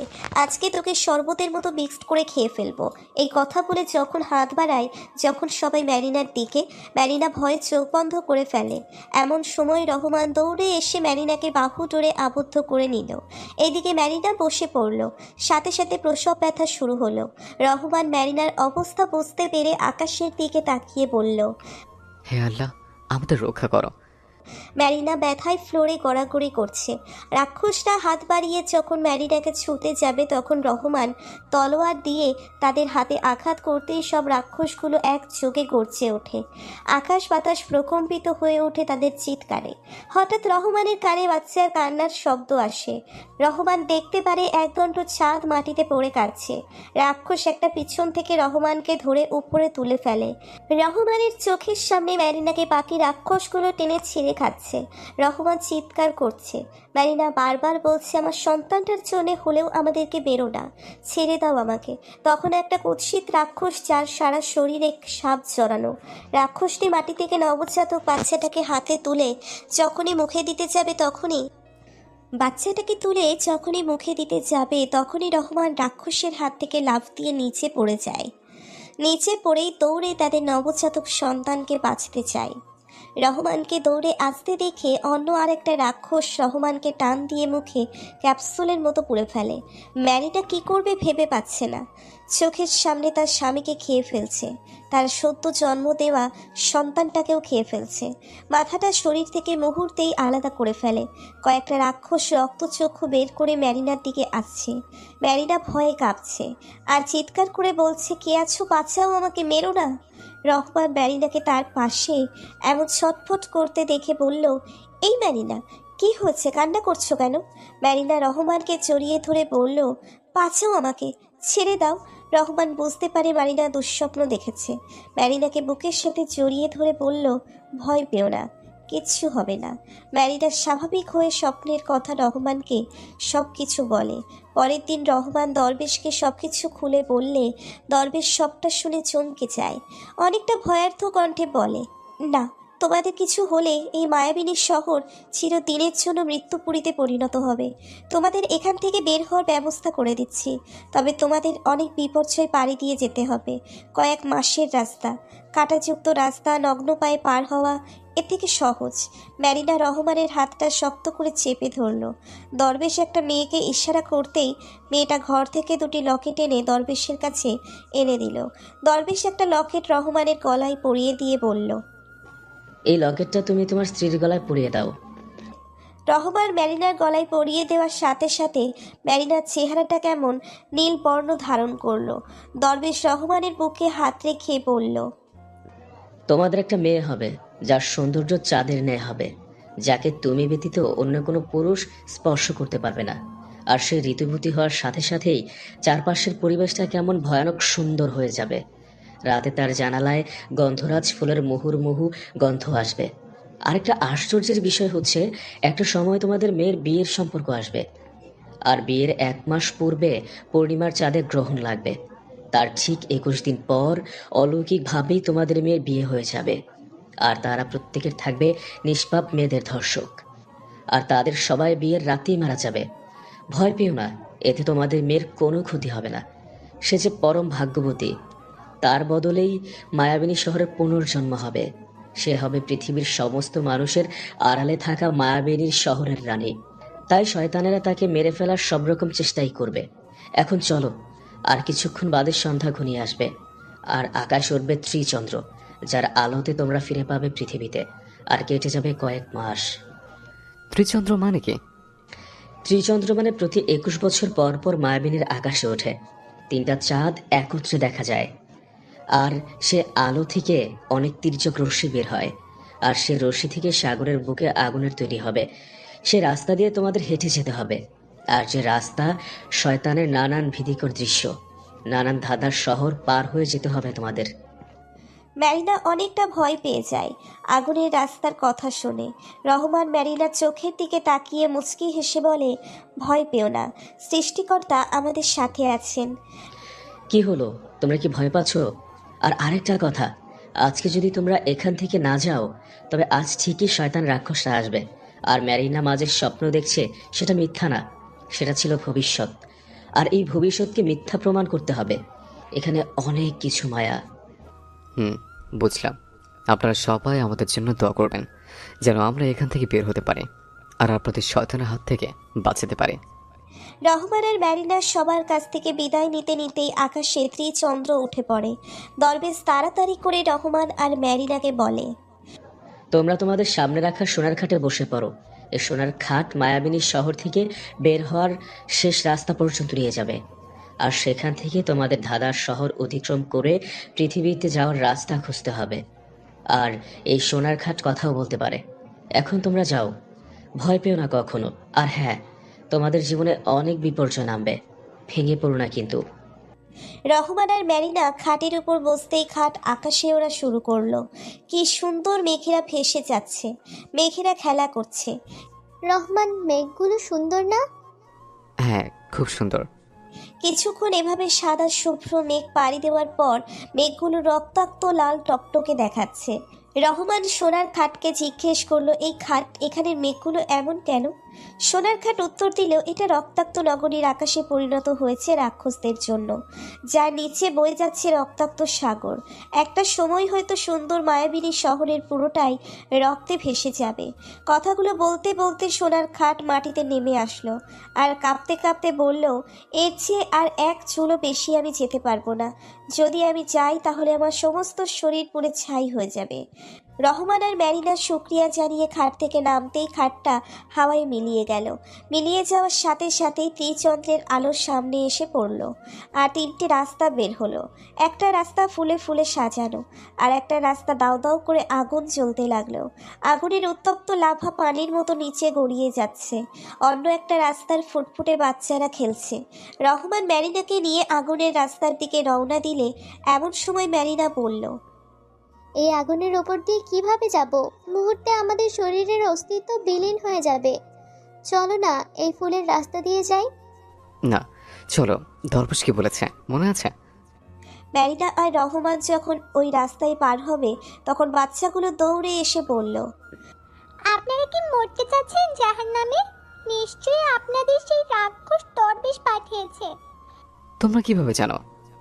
জানি, কারণ সে হচ্ছে শয়তানের সর্দার। আপনারা জাহান্নামের রাস্তায় যাবেন না। দেখেন শয়তানের জিহ্বা রাস্তায় কেমন করে উৎপত্তি আছে। রহমান, মনে হয় এই দরবেশটা আমাদেরকে মারার জন্য এখানে পাঠিয়েছে। আমার প্রথমেই সন্দেহ হয়েছিল। এই মাসুম বাচ্চাগুলোর কথায় আমার কাছে সত্যি মনে হচ্ছে। রহমান কি করবে বুঝতে পারছে না। সে কিছু একটা ভেবে সেই আগুনের রাস্তায় প্রবেশ করতেই মুহূর্তেই তাদের সারা শরীরে এক অদ্ভুত অনুভূতি অনুভূত হলো। মুহূর্তের মাঝে পাশের দুই রাস্তা রক্ত বন্যায় ভেসে গেল। রহমান আর ম্যারিনা ঠিকমতো হাঁটতে পারছে না। মনে হচ্ছে তারা রক্তের সাগরে হাঁটতেছে। শরীর ক্রমশ অবশ হয়ে আসছে। হাঁটতে হাঁটতে একটা সময় রাস্তা শেষ হয়ে যায়। পায়ের নিচে ফাঁকা হয়ে নিচে অন্ধকার গর্তে পড়ে যেতে লাগে দুজনে। কি ভয়ঙ্কর শব্দ! ম্যারিনা অনেকটা ভয় পেয়ে যায়। রহমানকে জড়িয়ে ধরে কান্না করতে লাগে। এদিকে তারা দুজনেই নিচের দিকে যাচ্ছে, কোনো শেষ পাচ্ছে না। একটা সময় তার দুজন দেখে তার গহীন অরণ্যে পৌঁছে গেছে। সবচেয়ে ভয়ানক বিষয় হচ্ছে প্রতিটা গাছের পাতার নেই, সব মানুষের মাথার খুলি। আর সে ভয়ানক খুলি থেকে আওয়াজ যাচ্ছে, তোরা মরবি, তোরা মরতে আসছিস। ম্যারিনা চিৎকার দিয়ে ওঠে। এই ম্যারিনা, কি হয়েছে? ম্যারিনা ইশারা দিয়ে বলল, নিচের দিকে তাকাও। রহমান নিচের দিকে তাকাতেই চমকে গেল। তারা দুজনেই অর্ধগলিত লাশের উপর দাঁড়িয়ে আছে। ভয়ের শরীরটা কাটা দিয়ে উঠল। রহমান ম্যারিনার কপালে চুমু দিয়ে বলল, ভয় পেও না, আল্লাহ আমাদের সাথে আছেন। চলো, এখানে দাঁড়িয়ে থেকে সময় নষ্ট করে লাভ নেই। চলো। তারা দুজনে একটু সামনে যেতেই বুঝতে পারল আকাশে ত্রিচন্দ্রের আলো এখনো পড়ছে অরণ্যের মাঝে। চারিদিকে হাহাকার, একটা পাখিও নেই। গাছগুলো জীবিত, তবে কোনো গাছের পাতা নেই। মাটির উপর অর্ধগলিত লাশ পড়ে আছে। গাছ ছমছমে অবস্থা বিরাজ করছে। মাঝে মাঝে ভয়ানক শব্দ চারপাশটা আরো ভয়ানক করে তুলছে। রহমান আর ম্যারিনা অর্ধগলিত লাশের উপর দিয়ে হেঁটে যাচ্ছে, আর যতই রাস্তা অতিক্রম করছে ততই কঙ্কালগুলো বাড়তে লাগলো। শুকনো পাতায় পাড়া দিলে যেমন মর্মর শব্দ হয়, তেমনি কঙ্কালের বিভিন্ন অংশে পাড়া দেওয়ার সাথে সাথে মর্মর শব্দ হয়। এদিকে চাঁদের আলো ক্রমশ কমে যাচ্ছে। চারিদিকের পরিবেশটা ক্রমশ ভুতুরের দিকে যাচ্ছে। চারদিকে তাকালেই গা ছমছম করে ওঠে। রহমান আর ম্যারিনা চাঁদের আলো ধরে হেঁটে যাচ্ছে। রাতের বেলাও ত্রিচন্দ্রের আলোতে সবকিছু দিনের আলোর মতো পরিষ্কার দেখা যাচ্ছে। খানিক হাঁটার পর তাদের দুজনের সামনে বৃহদাকার এক দানব পা দুটি আকাশের দিকে, চা কোনা মাথাটা জমিনে। সারা শরীরের চোখাকৃতি দেখলেই কলিজা শুকিয়ে যায়। তার নিঃশ্বাসে আশেপাশে মনে হয় ঝড়ের সৃষ্টি হচ্ছে। হঠাৎ চাঁদের আলো কেটে যায়, সবকিছু অন্ধকার হয়ে যায়। সাথে সাথেই গগন বিদারী সেই চিৎকার করে বলে ওঠে, এই মৃত্যুপুরীতে তোরা জীবিত মানুষরা কিভাবে এলি? তোরা কি নিজের হাতে তোদের মৃত্যু লিখেছিস? বল, কিরকম মৃত্যু চাস? আবছা ছায়ার মতো ভয়ঙ্কর কিছু কঙ্কাল তাদের দুজনের চারপাশ ঘিরে ফেলে। ম্যারিনা মনে মনে ভাবছে এখন না জানি তার সেই রাতের স্বপ্ন পূরণ হয়। এইসব ভাবতে ভাবতে গাটা শিউরে ওঠে। ম্যারিনা রহমানকে শক্ত করে জড়িয়ে ধরে বলে, রহমান, কিছু একটা করো। এই রাক্ষসগুলো আমাদের মেরে ফেলবে। আমি সে রাতে এই শয়তানগুলোই দেখেছি। তুমি চলো এখান থেকে, দৌড়ে পালাই। রহমান ম্যারিনাকে বুকের সাথে শক্ত করে জড়িয়ে ধরে বলে, এই পাগলি, ভয় পাচ্ছ কেন? আমি থাকতে তোমার কিছুই হবে না, তুমি একদম ভয় পাবে না। রহমান কথা শেষ করার আগেই চারপাশটা অট্টহাসিতে ফেটে পড়ল যেন। রাক্ষসগুলো হাসতে হাসতে বলল, আগে আমরা এই মৃত্যুপুরীতে মৃত মানুষের দেহ এনে খেতাম, আজ এখানে জীবিত মানুষের খেয়ে আমরা সবাই চির অবরত্ব লাভ করব। রহমান আকাশের দিকে হাত বাড়াতেই গলার লকেটটা থেকে অদৃশ্য এক রশ্মি বের হয়ে সেটা থেকে একটা তলোয়ার হয়ে গেল। রহমান তলোয়ারটা দিয়ে রাক্ষসগুলোকে আঘাত করতে লাগলো, কিন্তু রাক্ষসগুলোর শরীরে কোনো আঘাত লাগলো না। রাক্ষসগুলো ক্রমশ রহমানকে চেপে ধরতে আসলো। হঠাৎ রহমান খেয়াল করলো একটা রাক্ষসের ছায়া, আর বাকি রাক্ষসগুলোর কোনো ছায়া নেই। রহমান ওই রাক্ষসটার কাছে যেতেও পারছে না, তাই আল্লাহ আকবর বলে তলোয়ারটা ওই রাক্ষসের কপাল বরাবর ছুঁড়ে মারতেই তলোয়ার গিয়ে রাক্ষসের কপালে বিঁধে, আর সাথে সাথেই বাকি রাক্ষসগুলো মাটির সাথে মিশে যায়, আর তলোয়ারটা অদৃশ্য হয়ে রহমানের গলায় লকেটে পরিণত হয়। এরপর ত্রিচন্দ্র মেঘ কেটে বের হয়ে আসে। তখনই রহমান দেখতে পারে বিশাল এক সমুদ্র। সমুদ্রের পানির রং লাল, একদম তাজা রক্ত বয়ে যাচ্ছে। রহমান ভাবছে এই সমুদ্র তারা কিভাবে পাড়ি দেবে। তখন পেছন থেকে আওয়াজ আসে, এই সমুদ্র তোমাদের পৃথিবীতে পৌঁছে দিবে, আর তোমরা এই সমুদ্র পাড়ি দিবে এক নৌকা করে। দেখো, উত্তর দিক থেকে 3টে নৌকা ভেসে আসছে, যে কোনো একটা নৌকা তোমাদের বেছে নিতে হবে। এখানে তোমাদের ভাগ্যের চাকা খুলে যাবে, আর প্রতিটা নৌকাই তোমাদের সাথে কথা বলবে। রহমান আর ম্যারিনা সাগরের কাছে এসে দাঁড়াতেই 3টে নৌকা কিনারায় এসে দাঁড়ালো। একটা নৌকা বলল, সমুদ্রে আমি তোমাদের সবার আগে পৃথিবীতে পৌঁছে দেব, আর আমি পুরোটাই স্বর্ণে নির্মিত, আমার নৌকা ভর্তি রয়েছে মণিমুক্তায়।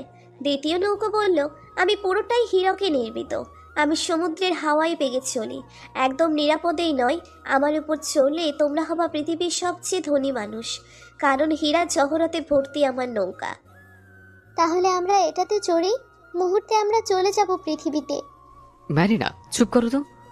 ম্যারিনা চুপ করতেই পরে নৌকাটা বলল, আমার উপর চড়লে তোমাদের সমুদ্রে চরম যুদ্ধ করে পৃথিবীতে যেতে হবে, তোমরা যা পাবে পুরোটাই তোমাদের পরিশ্রমের উপর ভিত্তি করে। রহমান কিছু না বলেই ম্যারিনাকে নিয়ে কাঠের নৌকায় উঠল। রক্তাক্ত সমুদ্রের ঢেউয়ের তালে নৌকা চলছে। হঠাৎ ম্যারিনার প্রসব ব্যথা উঠল। রহমান কি করবে কিছু বুঝতে পারছে না। ম্যারিনার হাতটা শক্ত করে ধরে আছে, ম্যারিনা ব্যথায় কুকড়াচ্ছে।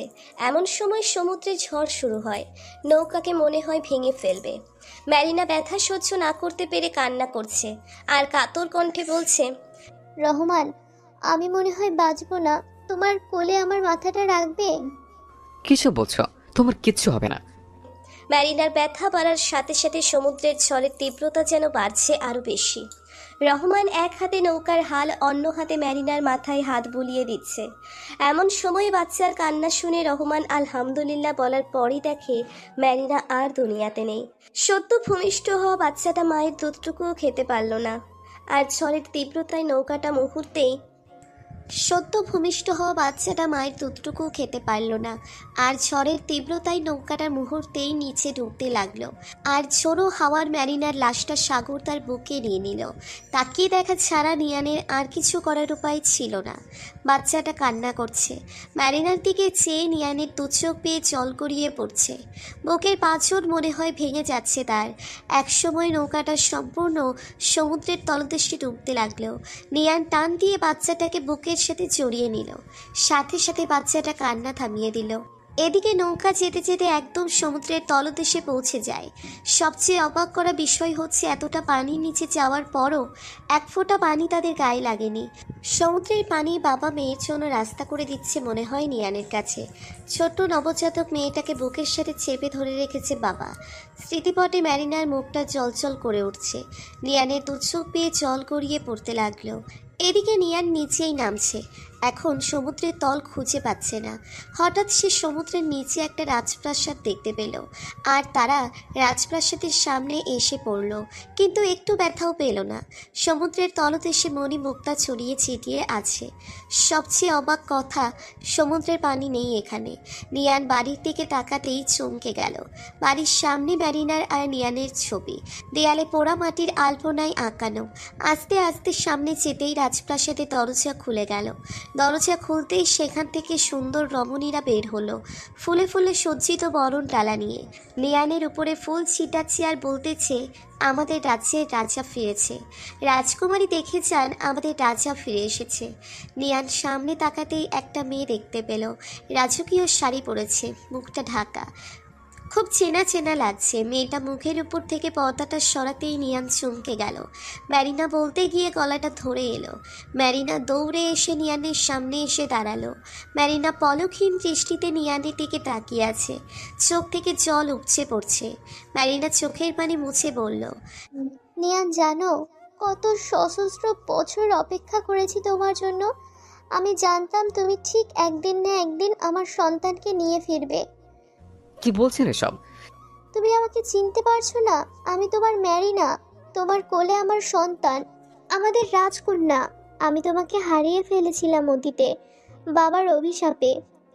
তাহলে এতদিন আমাদের সাথে কে ছিল? এটা আমার আত্মা ছিল, কিন্তু আমি তোমার সামনে সশরীরে। নিয়ানের সাথে কি হচ্ছে সে কিছু বুঝতে পারছে না। যে ম্যারিনা তার সন্তানকে জন্ম দিতে সাগরে মারা গেল, সে ম্যারিনাই এখানে কেন? সে কিছু বুঝতে পারছে না। তাহলে কি সে ও তার মেয়ে অতীতে চলে আসছে? নিয়ান বুঝতে পারলো তার সাথে খারাপ কিছু চলছে। রাতে নিয়ান তার মেয়েকে নিয়ে শুয়ে আছে। এমন সময় ম্যারিনা একটা শরবতের গ্লাস এনে বলল, এটা তুমি খেয়ে নাও, আমি একটু পর আসছি। না খেলে হয় না? খেতে হবে, এটা আমাদের রাজপ্রাসাদের নিয়ম, আর এটা পৃথিবীর সবচেয়ে সুমিষ্ট পানীয়। এটা পান করলে তুমি কোনোদিন বৃদ্ধ হবে না। আচ্ছা, আমি তোমাকে খাইয়ে দিচ্ছি। ম্যারিনা যখন শরবতের গ্লাস নিয়ানের মুখে তুলে দিবে, এমন সময় নিয়ান বলল, ম্যারিনা, পাশের রুমে আমাদের মেয়ের গলার লকেটটা রাখা, তুমি একটু এনে দিবে? আমি খেয়ে নিচ্ছি। ম্যারিনা চলে যেতেই নিয়ান শরবতটা ফেলে দিল। কিছুক্ষণ পর ম্যারিনা নিয়ানের কাছে এসে বলল, নিয়ান, লকেট তো পেলাম না। আচ্ছা, দিনে খুঁজলেই হবে। আর তোমার শরবত সত্যি অনেক ভালো ছিল। আচ্ছা, তুমি তাহলে শুয়ে পড়ো, আমি একটু পর আসছি। ম্যারিনা চলে গেল। নিয়ান শুয়ে শুয়ে ম্যারিনার কথা ভাবতে লাগলো। এক সময় তার দু চোখ লেগে যায়। হঠাৎ খেয়াল করে রাক্ষসীর মতো একটা অবয়ব ছায়া তাদের রুমে। নিয়ান চোখ খুলতেই দেখে ম্যারিনার দু চোখ দিয়ে রক্ত ঝরছে, আর মুখের দুদিক দিয়ে রাক্ষসীর মতো দাঁত বের হয়েছে। রাক্ষসটা যখন ছোট্ট বাচ্চাটাকে ধরতে যাবে, ঠিক তখনই নিয়ান চিৎকার দিয়ে বলে ওঠে, খবরদার, আমার মেয়েকে স্পর্শ করে নিজের মরণ ডেকে এনো না। তুই না বিষ পান করেছিস, এখনো মরিসনি? তোর মৃত্যু আমার হাতে। তুই কি ভেবেছিস আমাদের ধ্বংস করবি? মুহূর্তেই একটা রাক্ষস থেকে 7টা রাক্ষস হয়ে গেল। নিয়ানের অনেকটা ভয় করতে লাগলো। রাক্ষসরা যখন ছোট্ট বাচ্চাটার শরীরে স্পর্শ করে, তখনই তাদের গায়ে আগুন লেগে যায়। তারা ভয় পেয়ে সেখান থেকে পালিয়ে যায়। তারা চলে যাওয়ার সাথে সাথেই নিয়ান তার মেয়েকে বুকের সাথে জড়িয়ে নিয়ে কপালে চুমু দিয়ে বলে, আজ থেকে তোর নাম অথরা। নিয়ান অথরাকে কোলে নিয়ে আশেপাশে তাকাতেই দেখে একটা নীল রঙের দরজা। দরজাটা হাত দিয়ে ধাক্কা দিতেই সাগরের পানি তাদের নিচ থেকে উপরে তুলে ফেলে এবং বড়সড় এক ধাক্কায় কিনারায় এনে ঠেকায়। নিয়ান আশেপাশে তাকাতেই দেখে অনেক মানুষ। জায়গাটা তার কাছে পরিচিত মনে হচ্ছে। একটা ছেলেকে ডাক দিয়ে বলল, এটা কোন জায়গা? ছেলেটা মুচকি হেসে বলল, সেন্ট মার্টিন। নিয়ানের আর বুঝতে বাকি রইল না সে বাংলাদেশে এসে গেছে। বিকালে সে সেন্ট মার্টিন থেকে তার গ্রামের বাড়িতে ব্যাক করে। তারপর ব্যবসা বাণিজ্য যেটাতেই হাত দিয়েছে সেটা থেকে অভাবনীয় সাফল্য হয়। চলুন বর্তমানে ফিরি। অথবা তার বাবার মুখে এসব কথা শুনে বাকরুদ্ধ হয়ে যায়। আরে, তুই পারিস সে মায়াবিনীর শহরটাকে বাঁচাতে? বাবা, আমি কিভাবে সেখানে যাব? মারে, শুনেছি সুইজারল্যান্ডের পুরাতন শহর বার্নের কাছে একটা পুরাতন রাজবাড়ি আছে, আর সেই রাজবাড়ির পেছনে একটা গুহা আছে।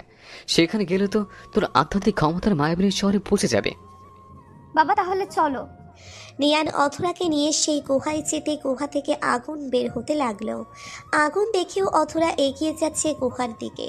নিয়ান অথরাকে না করছে, তবুও অথরা আগুনের দিকে যাচ্ছে। এক পর্যায়ে অথরা আগুনের গুহায় ঢুকে পড়ে, আর সাথে সাথে সমস্ত শরীর আগুনের লেলিহান শেখার মাঝে অদৃশ্য হয়ে গেল। অথরার পরপর নিয়ানও আগুনের গুহায় ঢুকে পড়ে, সাথে সাথে সে নিজেও অদৃশ্য হয়ে যায়। অধরা মায়াবিনীর শহরে পৌঁছানোর সাথে সাথেই শহরটা কাঁপতে থাকে। অধরা ভয় পেয়ে যায়। পেছনে তাকাতেই তার বাবাকে দেখে বেশ খানিকটা অবাক হয়ে প্রশ্ন ছুড়ে দেয়। বাবা তুমি এখানে? মারে, তুই ছাড়া আমার আর কে আছে? তোকে এই বিপদে কিভাবে একা ছেড়ে দিব? আর তোকে মানা করা সত্ত্বেও তুই কেন আগুনের গুহায় ঢুকলি? কি বলছো বাবা? সেটা তো আগুনের গুহা ছিল না, সেটা একটা ফুলের বাগান ছিল। আর তুমি নিষেধ করনি তো? তুমি তো পেছন থেকে বললে এই গুহা দিয়ে মায়াবিনীর শহরে আসতে পারবো। নিয়ান সাহেব অধরার কথা শুনে একেবারে চুপ হয়ে গেল। সে জানে আর বেশি কিছু বলা সমীচীন হবে না। অধরা ঠিকমতো দাঁড়িয়ে থাকতে পারছে না। পায়ের নিচের মাটি, আকাশ, সবকিছুই যেন কাঁপছে। সে আস্তে আস্তে মাটির নিচে ঢুকে যাচ্ছে। অধরাকে মাটির নিচে ঢুকে যাওয়া দেখে তার বাবা যখন তাকে বাঁচাতে তার কাছে যাবে, তখনই বুঝতে পারল এক অদৃশ্য দেওয়াল অধরাকে চারিদিক থেকে ঘিরে রাখছে। সেদিকে আগানো যায় না। এদিকে অধরা ক্রমশ মাটির নিচে চলে যাচ্ছে। সে চিৎকার দিয়ে তার বাবাকে ডাকছে আর বলছে, বাবা আমাকে এখান থেকে তোলো, আমার খুব কষ্ট হচ্ছে। কিন্তু অধরার কথা নিয়ান সাহেবের কর্ণপাত হচ্ছে না। এক সময় অধরা বুঝতে পারে সে মাটির নিচে এক সুড়ঙ্গে ঢুকে পড়ছে। আর সেই সুড়ঙ্গ দিয়ে সে এক দিঘির ভিতরে গিয়ে পড়ে। দিঘিতে পড়ার সাথে সাথে সে দেখতে পেল তার চারপাশে কালো কুচকুচিয়ে অনেকগুলো সাপ। ভয় তার শরীর শিউরে উঠল। একটু একটু সাঁতার পারে সে, তাই সাঁতার দিয়ে দিঘির পাড়ে ওঠার আগেই তার শরীর নিস্তেজ হয়ে আসলো। দম বন্ধ হয়ে আসছে, চোখ দুটো বন্ধ হয়ে আসছে অধরার। তারপর অধরার আর কিছু মনে নেই। অধরা যখন চোখ খুলে তখন সে দেখতে পায় সে একটা খাটের উপর শুয়ে আছে। আশেপাশে তাকাতেই দেখতে পায় তার খাটের চারপাশে প্রায় ডজনখানেক স্বর্গীয় পরী দাঁড়িয়ে আছে। অধরার কাছে রুমটা রাজপ্রাসাদের মতো মনে হচ্ছে। অধরার চোখ মেলে তাকিয়ে কাঁপা কাঁপা গলায় বলল, আমি এখন কোথায়? অধরার কথা বলা দেখে সমস্ত মেয়েদের মুখে হাসির রেখা ফুটে উঠল। একজন আরেকজনকে বলতে লাগলো, আমাদের রাজকুমারীর জ্ঞান ফিরেছে। এই তোরা থাক, আমি রাজকুমারকে খবরটা দিয়ে আসছি। এই বলে একটা মেয়ে চলে গেল। কিছুক্ষণ পর অধরা অনুভব করতে পারল রুমটা যেন আলোকিত হয়ে উঠল হঠাৎ, আর নাকে মাতাল করা গোলাপের সুগন্ধ ভেসে আসতেছে। সমস্ত মেয়েরা চলে গেল। অধরা দেখতে পেল তার শিওরে এক সুদর্শন পুরুষ দাঁড়িয়ে আছে। মুখটা থেকে মনে হয় আলো নিঃসৃত হচ্ছে। মনে হচ্ছে কত জনম জনমের পরিচয়। এত সুন্দর কোনো ছেলে হয় অধরার ভাবনাই ছিল না। কি দেখছেন অমন করে? ছেলেটার কথাই অধরা লজ্জা পেয়ে যায়। অধরা লজ্জা মাখা মুখটা একদম অস্ত যাওয়া সূর্যের মতো। অধরা আমতা আমতা করে বলল, না, কিছু দেখছি না তো। আচ্ছা আমি এখানে কেন, আর আপনি কে? আমার নাম রুদ্র। আর তুমি দিঘির জলে পানি খাচ্ছিলে, আমি সেখান থেকে তোমাকে তুলে এনেছি। ও আচ্ছা। এখন বিশ্রাম করে নাও, বিকালে তোমাকে আমার সাথে যেতে হবে। রুদ্র মনে মনে ভাবছে অধরা কেন আমাকে চিনতে পারছে না। সে কি তাহলে অতীত ভুলে গেছে? নিজের অজান্তে চোখে পানি এসে যায় তার। রুদ্র চলে গেলে অধরা ভাবে লোকটাকে কেন তার এত চেনা চেনা লাগে। মনে হচ্ছে কোথাও তাকে সে দেখেছে, কিন্তু সেটা কোথায়? এসব ভাবতে ভাবতে আবার সে ঘুমিয়ে যায়। ঘুমের মাঝে দুঃস্বপ্ন দেখে চিৎকার দিয়ে জেগে ওঠে। রুদ্র দৌড়ে এসে অধরাকে বলে, কি হয়েছে তোমার? বাঁচাও বাঁচাও বলে চিৎকার দিলে কেন? আমাকে বাঁচাও, ওই যে রাক্ষসগুলো আমাকে মারতে আসতেছে। এই যে অধরা, তুমি কেঁদো না, দেখো কোনো রাক্ষস নেই, চোখ খুলো, ভয় নেই তোমার। অধরা চোখ খুলে দেখে সে রুদ্রের বুকে। নিজেকে ঝট করে ছাড়িয়ে নিয়ে বলে, দুঃখিত, খারাপ স্বপ্ন দেখেছিলাম। আচ্ছা ঠিক আছে, কোনো ব্যাপার না। অধরা তার দিকে তাকিয়ে চমকে যায়। রাজকীয় ড্রেস সে কখন গায়ে দিল? তার আগের ড্রেস কোথায়? এছাড়া সে তো তার বাবা ব্যতীত কোনো পুরুষকে স্পর্শ করতে পারে না। তাহলে রুদ্রকে জড়িয়ে ধরার পরও তার কিছু হলো না কেন? কি ভাবছো এমন করে? আমার ড্রেস? ভয় পেও না, তোমার ড্রেস চেঞ্জ করে দিয়েছে দাসীরা। এখন চলো আমার সাথে। আচ্ছা বলেন তো কে আপনি? আমার সাথে গেলেই বুঝতে পারবে। অধরা রুম থেকে বের হতেই দেখতে পেল অনেকগুলো মানুষের ছবি দেওয়ালে আঁকানো, সাথে তার আর রুদ্রের ছবিটা। রুদ্রের বুকে মাথা দিয়ে সে শুয়ে আছে। এসব কি? আমি তো কিছুই বুঝতে পারছি না। অধরা, তুমি আমাকে এখনো চিনতে পারোনি? তোমার কি অতীতের কথা কোনো কিছুই মনে পড়ে না? তুমি তো আমাকে নিজের থেকেও বেশি ভালোবাসতে। জানো, তোমাকে শয়তানের শয়তানি জাদু করে ফুল বানিয়ে রেখেছিল আর আমার দেহ থেকে আত্মা বন্ধ করে রেখেছিল। আর সে ফুল থেকে তোমাকে মানুষে পরিণত করেছে দুনিয়ার সৎ দুজন মানুষ। তারা হচ্ছে তোমার বাবা মা। তুমি যেদিন মায়াবিনী শহরে পা রেখেছ তখনই আমার আত্মা মুক্তি পেয়ে দেহে ফিরে এসেছে। এখন আমাদের হাতে একটি সুযোগ আছে মায়াবিনীর শহরকে পুনরায় আগের রূপে ফিরিয়ে আনার, রাক্ষসদের কাছ থেকে রক্ষা করার। আর তা হচ্ছে তোমার আমার প্রণয়। কি বলছেন এসব? আমি বিশ্বাস করি না। আমি জানতাম তুমি বিশ্বাস করবে না। এসো তোমাকে একটা জিনিস দেখাই। অধরার সামনে একটা দরবেশ লোক একটা বই এনে বলল। মা, এখানে হাত রাখো, তাহলে তুমি অতীত দেখতে পারবে। অধরা ভয়ে হাত রাখতেই বইয়ের ভিতর থেকে এক নীলচে আলো বের হয় আর অধরার সাথে সাথে ফ্লোরে পড়ে যায়। কপাল কেটে ফিনকি দিয়ে রক্ত বের হতে লাগে। রুদ্র এসে অধরাকে ধরে ফেলে, কোলে করে অধরাকে বিছানায় নিয়ে শুইয়ে দেয়। অধরা জ্ঞান হারিয়ে ফেলে। রুদ্র অধরার মাথায় হাত বোলাতে বোলাতে ভাবে, সত্যিই কি অধরা সব ভুলে গেছে? যে অধরা আমি এক মুহূর্ত তার চোখের আড়াল হলে পাগল হয়ে যেত, আর আজ সেই অধরা আমাকে চিনতে পারছে না। এসব ভাবতে ভাবতেই রুদ্রের গাল বেয়ে টপ করে দুপোটা জল গড়িয়ে পড়ে, আর জলটা অধরার গালে পড়ার সাথে সাথেই দুটো মুক্তোর দানা হয়ে যায়। রুদ্র অনেকটা অবাক হয়ে যায়। হঠাৎ কাঁধে কারো হাতের স্পর্শে পিছনে তাকিয়ে দেখে সে দরবেশ দাঁড়িয়ে আছে। বাবা রুদ্র, আপনি আর কাঁদবেন না। এখনকার অধরা আর 1000 বছর আগের অধরা এক নয়, এটা বুঝতে হবে। আত্মাটা তার, কিন্তু দেহটা পুনরায় গঠিত হয়েছে। তাই সৃষ্টিকর্তাকে ডাকুন, যেন তাড়াতাড়ি সবকিছু মনে পড়ে যায়। নয়তো সামনের পূর্ণিমায় রাক্ষসদের আক্রমণে আমাদের শেষ আশার প্রদীপটা নিভে যাবে। মায়াবিনীর শহর হবে নরকপল্লী। তুমি কোনো চিন্তা করো না, সৃষ্টিকর্তা হয়তো আমাদের দোয়া কবুল করেছে, তাই তিনি অধরা মাকে এখানে পাঠিয়েছেন পৃথিবী থেকে। আচ্ছা। দরবেশ চলে গেলে রুদ্র অধরার কপালের দিকে চেয়ে দেখে বিন্দু বিন্দু ঘাম কপালে জমা হচ্ছে। রুদ্র ঘামের উপর আলতো করে তার ঠোঁট ছোড়া ছুঁয়ে দেয়। কপাল বেয়ে নেমে আসে ভালোবাসা। মুগ্ধ নয়নে রুদ্র অধরার দিকে তাকিয়ে থাকে। মনে হয় সারা জীবন যদি এভাবে তাকিয়ে থাকতে পারত। এত সৌন্দর্য ভর করেছে অধরার উপর। ভ্রমর যেমন মৌমাছি দেখে থাকতে পারে না, রুদ্রের সেই অবস্থা। প্রায় ঘন্টাখানেক পর অধরার জ্ঞান ফিরল। জ্ঞান ফিরতেই অধরা তার বাবাকে খুঁজতে লাগলো। আশেপাশে তার বাবাকে দেখতে না পেয়ে বলল, আমি কোথায়? আর আমি এখানে কেন? আমার বাবা কোথায়? ভয় পেও না, তোমার বাবা আছে। আর তুমি এখন আমার রাজমহলে। আপনি কে? আপনি আমার হাত ধরেছেন কেন? খুব খারাপ লোক তো আপনি। অধরা সেন্সলেস হওয়ার পর কি যেন একটা বাজে স্বপ্ন দেখেছিল, সেটা মনে করতে পারছে না। আর ছেলেটাকেও মনে হচ্ছে স্বপ্নে সে দেখেছে। রুদ্র হাতটা সরিয়ে নিয়ে বলল, প্লিজ চেঁচামেচি করো না, ঠান্ডা মাথায় মনে করতে চেষ্টা করো। তুমি এখন পৃথিবীর বাইরে আছো। যেখানে আছো সে শহরটার নাম মায়াবিনীর শহর। আর যে শহরের সাথে তোমার 1000 বছরের সম্পর্ক, আর যে শহরের রাজকুমারী তুমি। কিন্তু রাক্ষসদের জন্য আর তোমার চাচা তিয়ান খানের জন্য রাক্ষসরা মায়াবিনীর শহরকে নরকে পরিণত করে। তোমাকে আর আমার আত্মাকে নীল রঙের গোলাপে বন্দি করে রাখে। সেখান থেকে তোমার বাবা গোলাপ এনে তোমায় পুনরায় বন্দিমুক্ত করে, আর তুমি পাও পুনরায় শরীর। তুমি পৃথিবী থেকে মায়াবিনীর শহরে পৌঁছা মাত্র নীলরাঙা গোলাপটির মাঝখান থেকে আমি পুনরায় আত্মা ফিরে পাই। চুপ করবেন? কি বলছেন এসব? রূপকথার গল্প আমি শুনতে চাই না। এছাড়া আপনাকে দেখে সুবিধার মনে হচ্ছে না। আমার বাবা কোথায়? বাবাকে এনে দেন।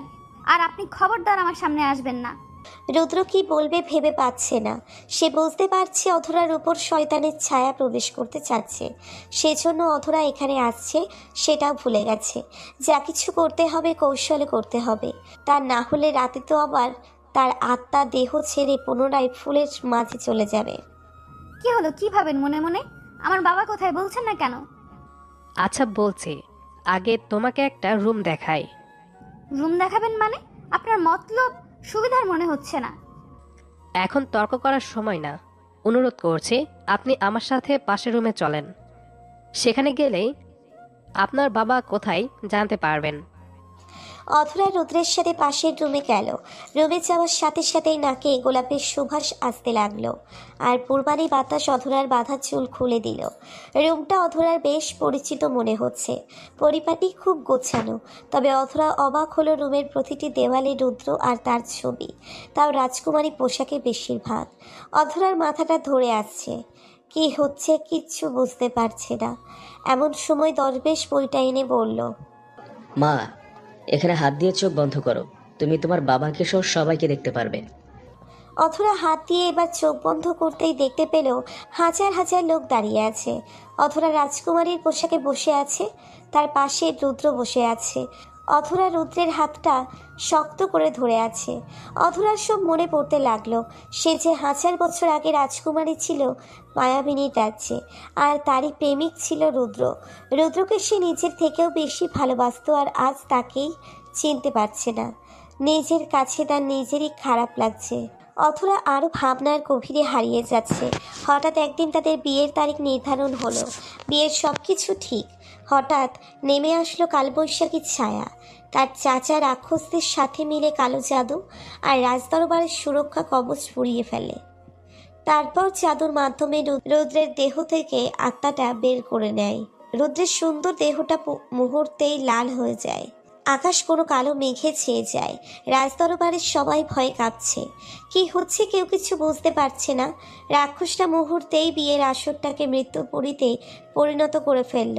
অধরা রুদ্রকে ধরে কাঁদছে, রুদ্র কোনো কথা বলছে না। অধরা জড়িয়ে ধরে রুদ্রকে বুকের সাথে। এদিকে অধরার চাচা চিৎকার দিয়ে বলে ওঠে, আজ থেকে এই মায়াবিনী শহর আমার, আমার রাজত্ব। আমি এই মায়াবিনী শহরের রাজা।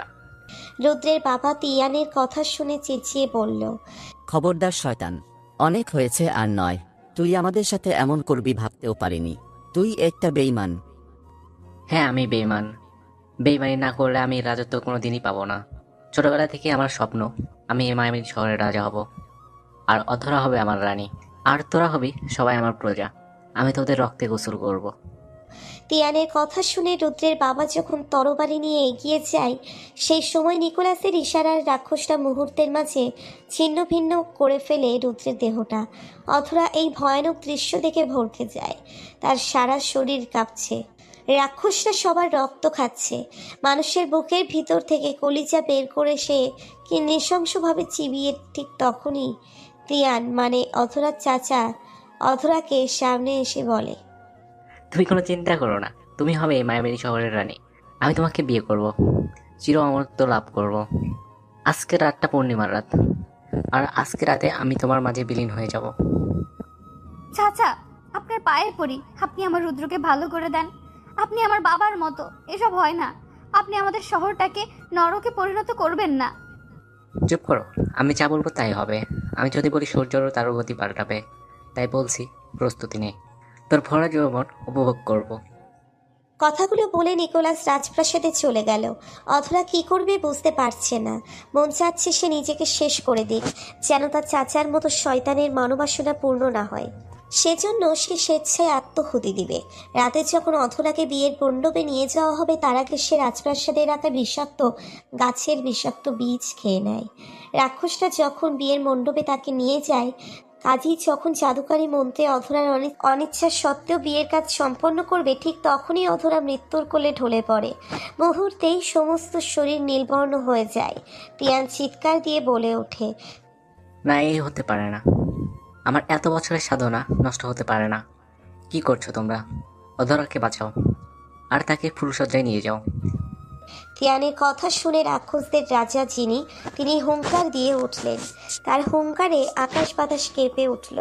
রাক্ষসদের রাজা সমস্ত রাক্ষসদের গায়ে আগুন লাগিয়ে দিল শাস্তি স্বরূপ। তোরা জানিস আমরা অমরত্ব লাভ করতাম, আর সেটা এখন কঠিন হয়ে গেল। আমাদের এই মেয়ে নতুন জীবনের অপেক্ষায় থাকতে হবে। তিয়ান রাক্ষস রাজার কথা শুনে বলল, কি বলছিস এসব? তোরা অমরত্ব লাভ করবি মানে? হ্যাঁ, আমরা করব, আর তোকে সেভাবেই আমরা তৈরি করেছি। আজ রাতটা যদি অধরার সাথে তোর মিলন হতো, তাহলে অধরাকে আমাদের শয়তানের সামনে বলি দিয়ে তোর রক্ত পান করলে আমি হতাম চির অমর। তুই না মূর্খ? এই রাক্ষস জাত, তোরা আমার সাথে বেইমানি করেছিস। হা হা হা হা, কিসের বেইমানি? যে নিজের রক্তের সাথে বেইমানি করতে পারে, তার সাথে আমরা কেন পারবো না? রাক্ষসটা যে তিয়ানের মাথা ধরে টান দিয়ে শরীর থেকে আলাদা করে ফেলল। শরীরটা মাটিতে গড়াগড়ি বাড়ছে। রাক্ষসটা রক্ত পান করে নিল। তারপর অধরা আর রুদ্রের আত্মাকে নীল গোলাপের মাঝে বন্দি করে রাখে। রাক্ষস রাজা তখন বলে, একদিন এই অধরার পৃথিবীর জন্ম হবে। সে যখন প্রাপ্তবয়স্ক হবে তখন তার 21 বছর 7 দিনের মাথায় চাঁদ আর সূর্য একই সরল রেখায় থাকবে। সেদিন অধরাকে বলি দিয়ে তার রক্ত প্রাণ করতে পারলে আমরা হব অমর, আর আমাদের শক্তি পৃথিবীব্যাপী ছড়িয়ে পড়বে। তবে খবরদার, অধরা আর রুদ্রের যদি শারীরিক মিলন হয়ে যায়, তাহলে মায়াবিনী শহরের ধ্বংসপ্রাপ্ত সেই রক্ষা কবচ পুনরায় সৃষ্টি হবে, আর সমুদ্রের তলদেশে আয়নাতে থাকা আমাদের জীবন রহস্যের মুখোশ উন্মোচিত হবে। আমরা ধ্বংস হয়ে যাব। অধরার সব মনে পড়তেই অধরা রুদ্রকে চাপটে ধরে বলতে লাগলো, রুদ্র, আমাকে ক্ষমা করো। আমি তোমাকে চিনতে পারিনি। আমার জনম জনমের ভালোবাসাকে আমি চিনতে পারিনি। রাজকুমারী, আমি জানতাম আমার ভালোবাসার শক্তি তোমাকে আমার থেকে দূরে থাকতে দিবে না। এখন সময় নষ্ট করা উচিত না। তোমাদের কথা হয়তো রাক্ষসরা জেনে গেছে। তোমরা বিবাহ বন্ধনে আবদ্ধ হও, সময় নষ্ট না করে। অধরা আর কালক্ষেপণ না করে রাজি হয়ে যায়। রুদ্র আর অধরার বিয়ের সন্ধ্যার আগেই সম্পূর্ণ হয়। সূর্য পাটে বসেছে। এমন সময় পশ্চিমে এক লাল রক্তের মতো রেখা সমুদ্রের পৃষ্ঠে চলে যায়। আকাশে সূর্যের সরল রেখা বারবার নিরাপু বর্ণের সেই চাঁদ ওঠে। রাক্ষসদের ঘুম ভেঙে যায়। পূর্ণ শক্তি ফিরে পায় তারা। এদিকে অধরা আর রুদ্র পাশাপাশি বসে আছে। অধরা নিজ থেকেই বলল, রুদ্র, আর সময় নষ্ট করা ঠিক হবে না। যে কোনো সময় রাক্ষসরা হামলা করতে পারে। এক্ষুনি আমাদের মিলিত হওয়া উচিত। রুদ্রের মাঝে রাক্ষসদের ছায়া প্রবেশ করার আগেই অধরা রুদ্রকে জড়িয়ে ধরল। রাক্ষস পল্লী কেঁপে উঠল জড়িয়ে ধরাতে। রাক্ষসটা ঝড়ের বেগে আসতেছে।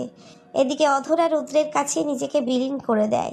রাজপ্রাসাদে যখনই রাক্ষসরা হাতে দিবে, তখনই অধরা আর রুদ্রের মিলন হয়ে যায়। আর এক অদৃশ্য সুরক্ষা কবচ রাজপ্রাসাদকে ঘিরে ফেলে। রাক্ষসটা ছুঁতে পারে না। সকালবেলা অধরার ঘুম ভাঙে রুদ্রের বুকে। ঘুম ভাঙতেই দেখে তাদের সামনে এক সমুদ্রের ভিতরে স্বচ্ছ গ্লাস রাখা। রুদ্র দেখে খানিকটা অবাক হয়। তখন সমুদ্র থেকে আওয়াজ আসে, এই গ্লাসের মাঝে রয়েছে রাক্ষসদের প্রাণ। আর এই গ্লাস যদি তোমরা আগুনের পাহাড়ে নিক্ষেপ করো, তাহলে রাক্ষসটা পুনরায় আগের রূপ ধারণ করবে। সকালেই গোসল করে অধরা আর রুদ্র বেরিয়ে পড়ে একটা ছোট্ট সেই নীলাভোর সাগরের সন্ধানে। একটা সময় তারা সেখানে নানা বাধা প্রশ্নের সম্মুখীন হয়ে পৌঁছে যায়। তারপর সেই আয়না উদ্ধার করে আগুনের পর্বতে ফেলে রাক্ষসদের থেকে মায়াবিনী শহরকে রক্ষা করে।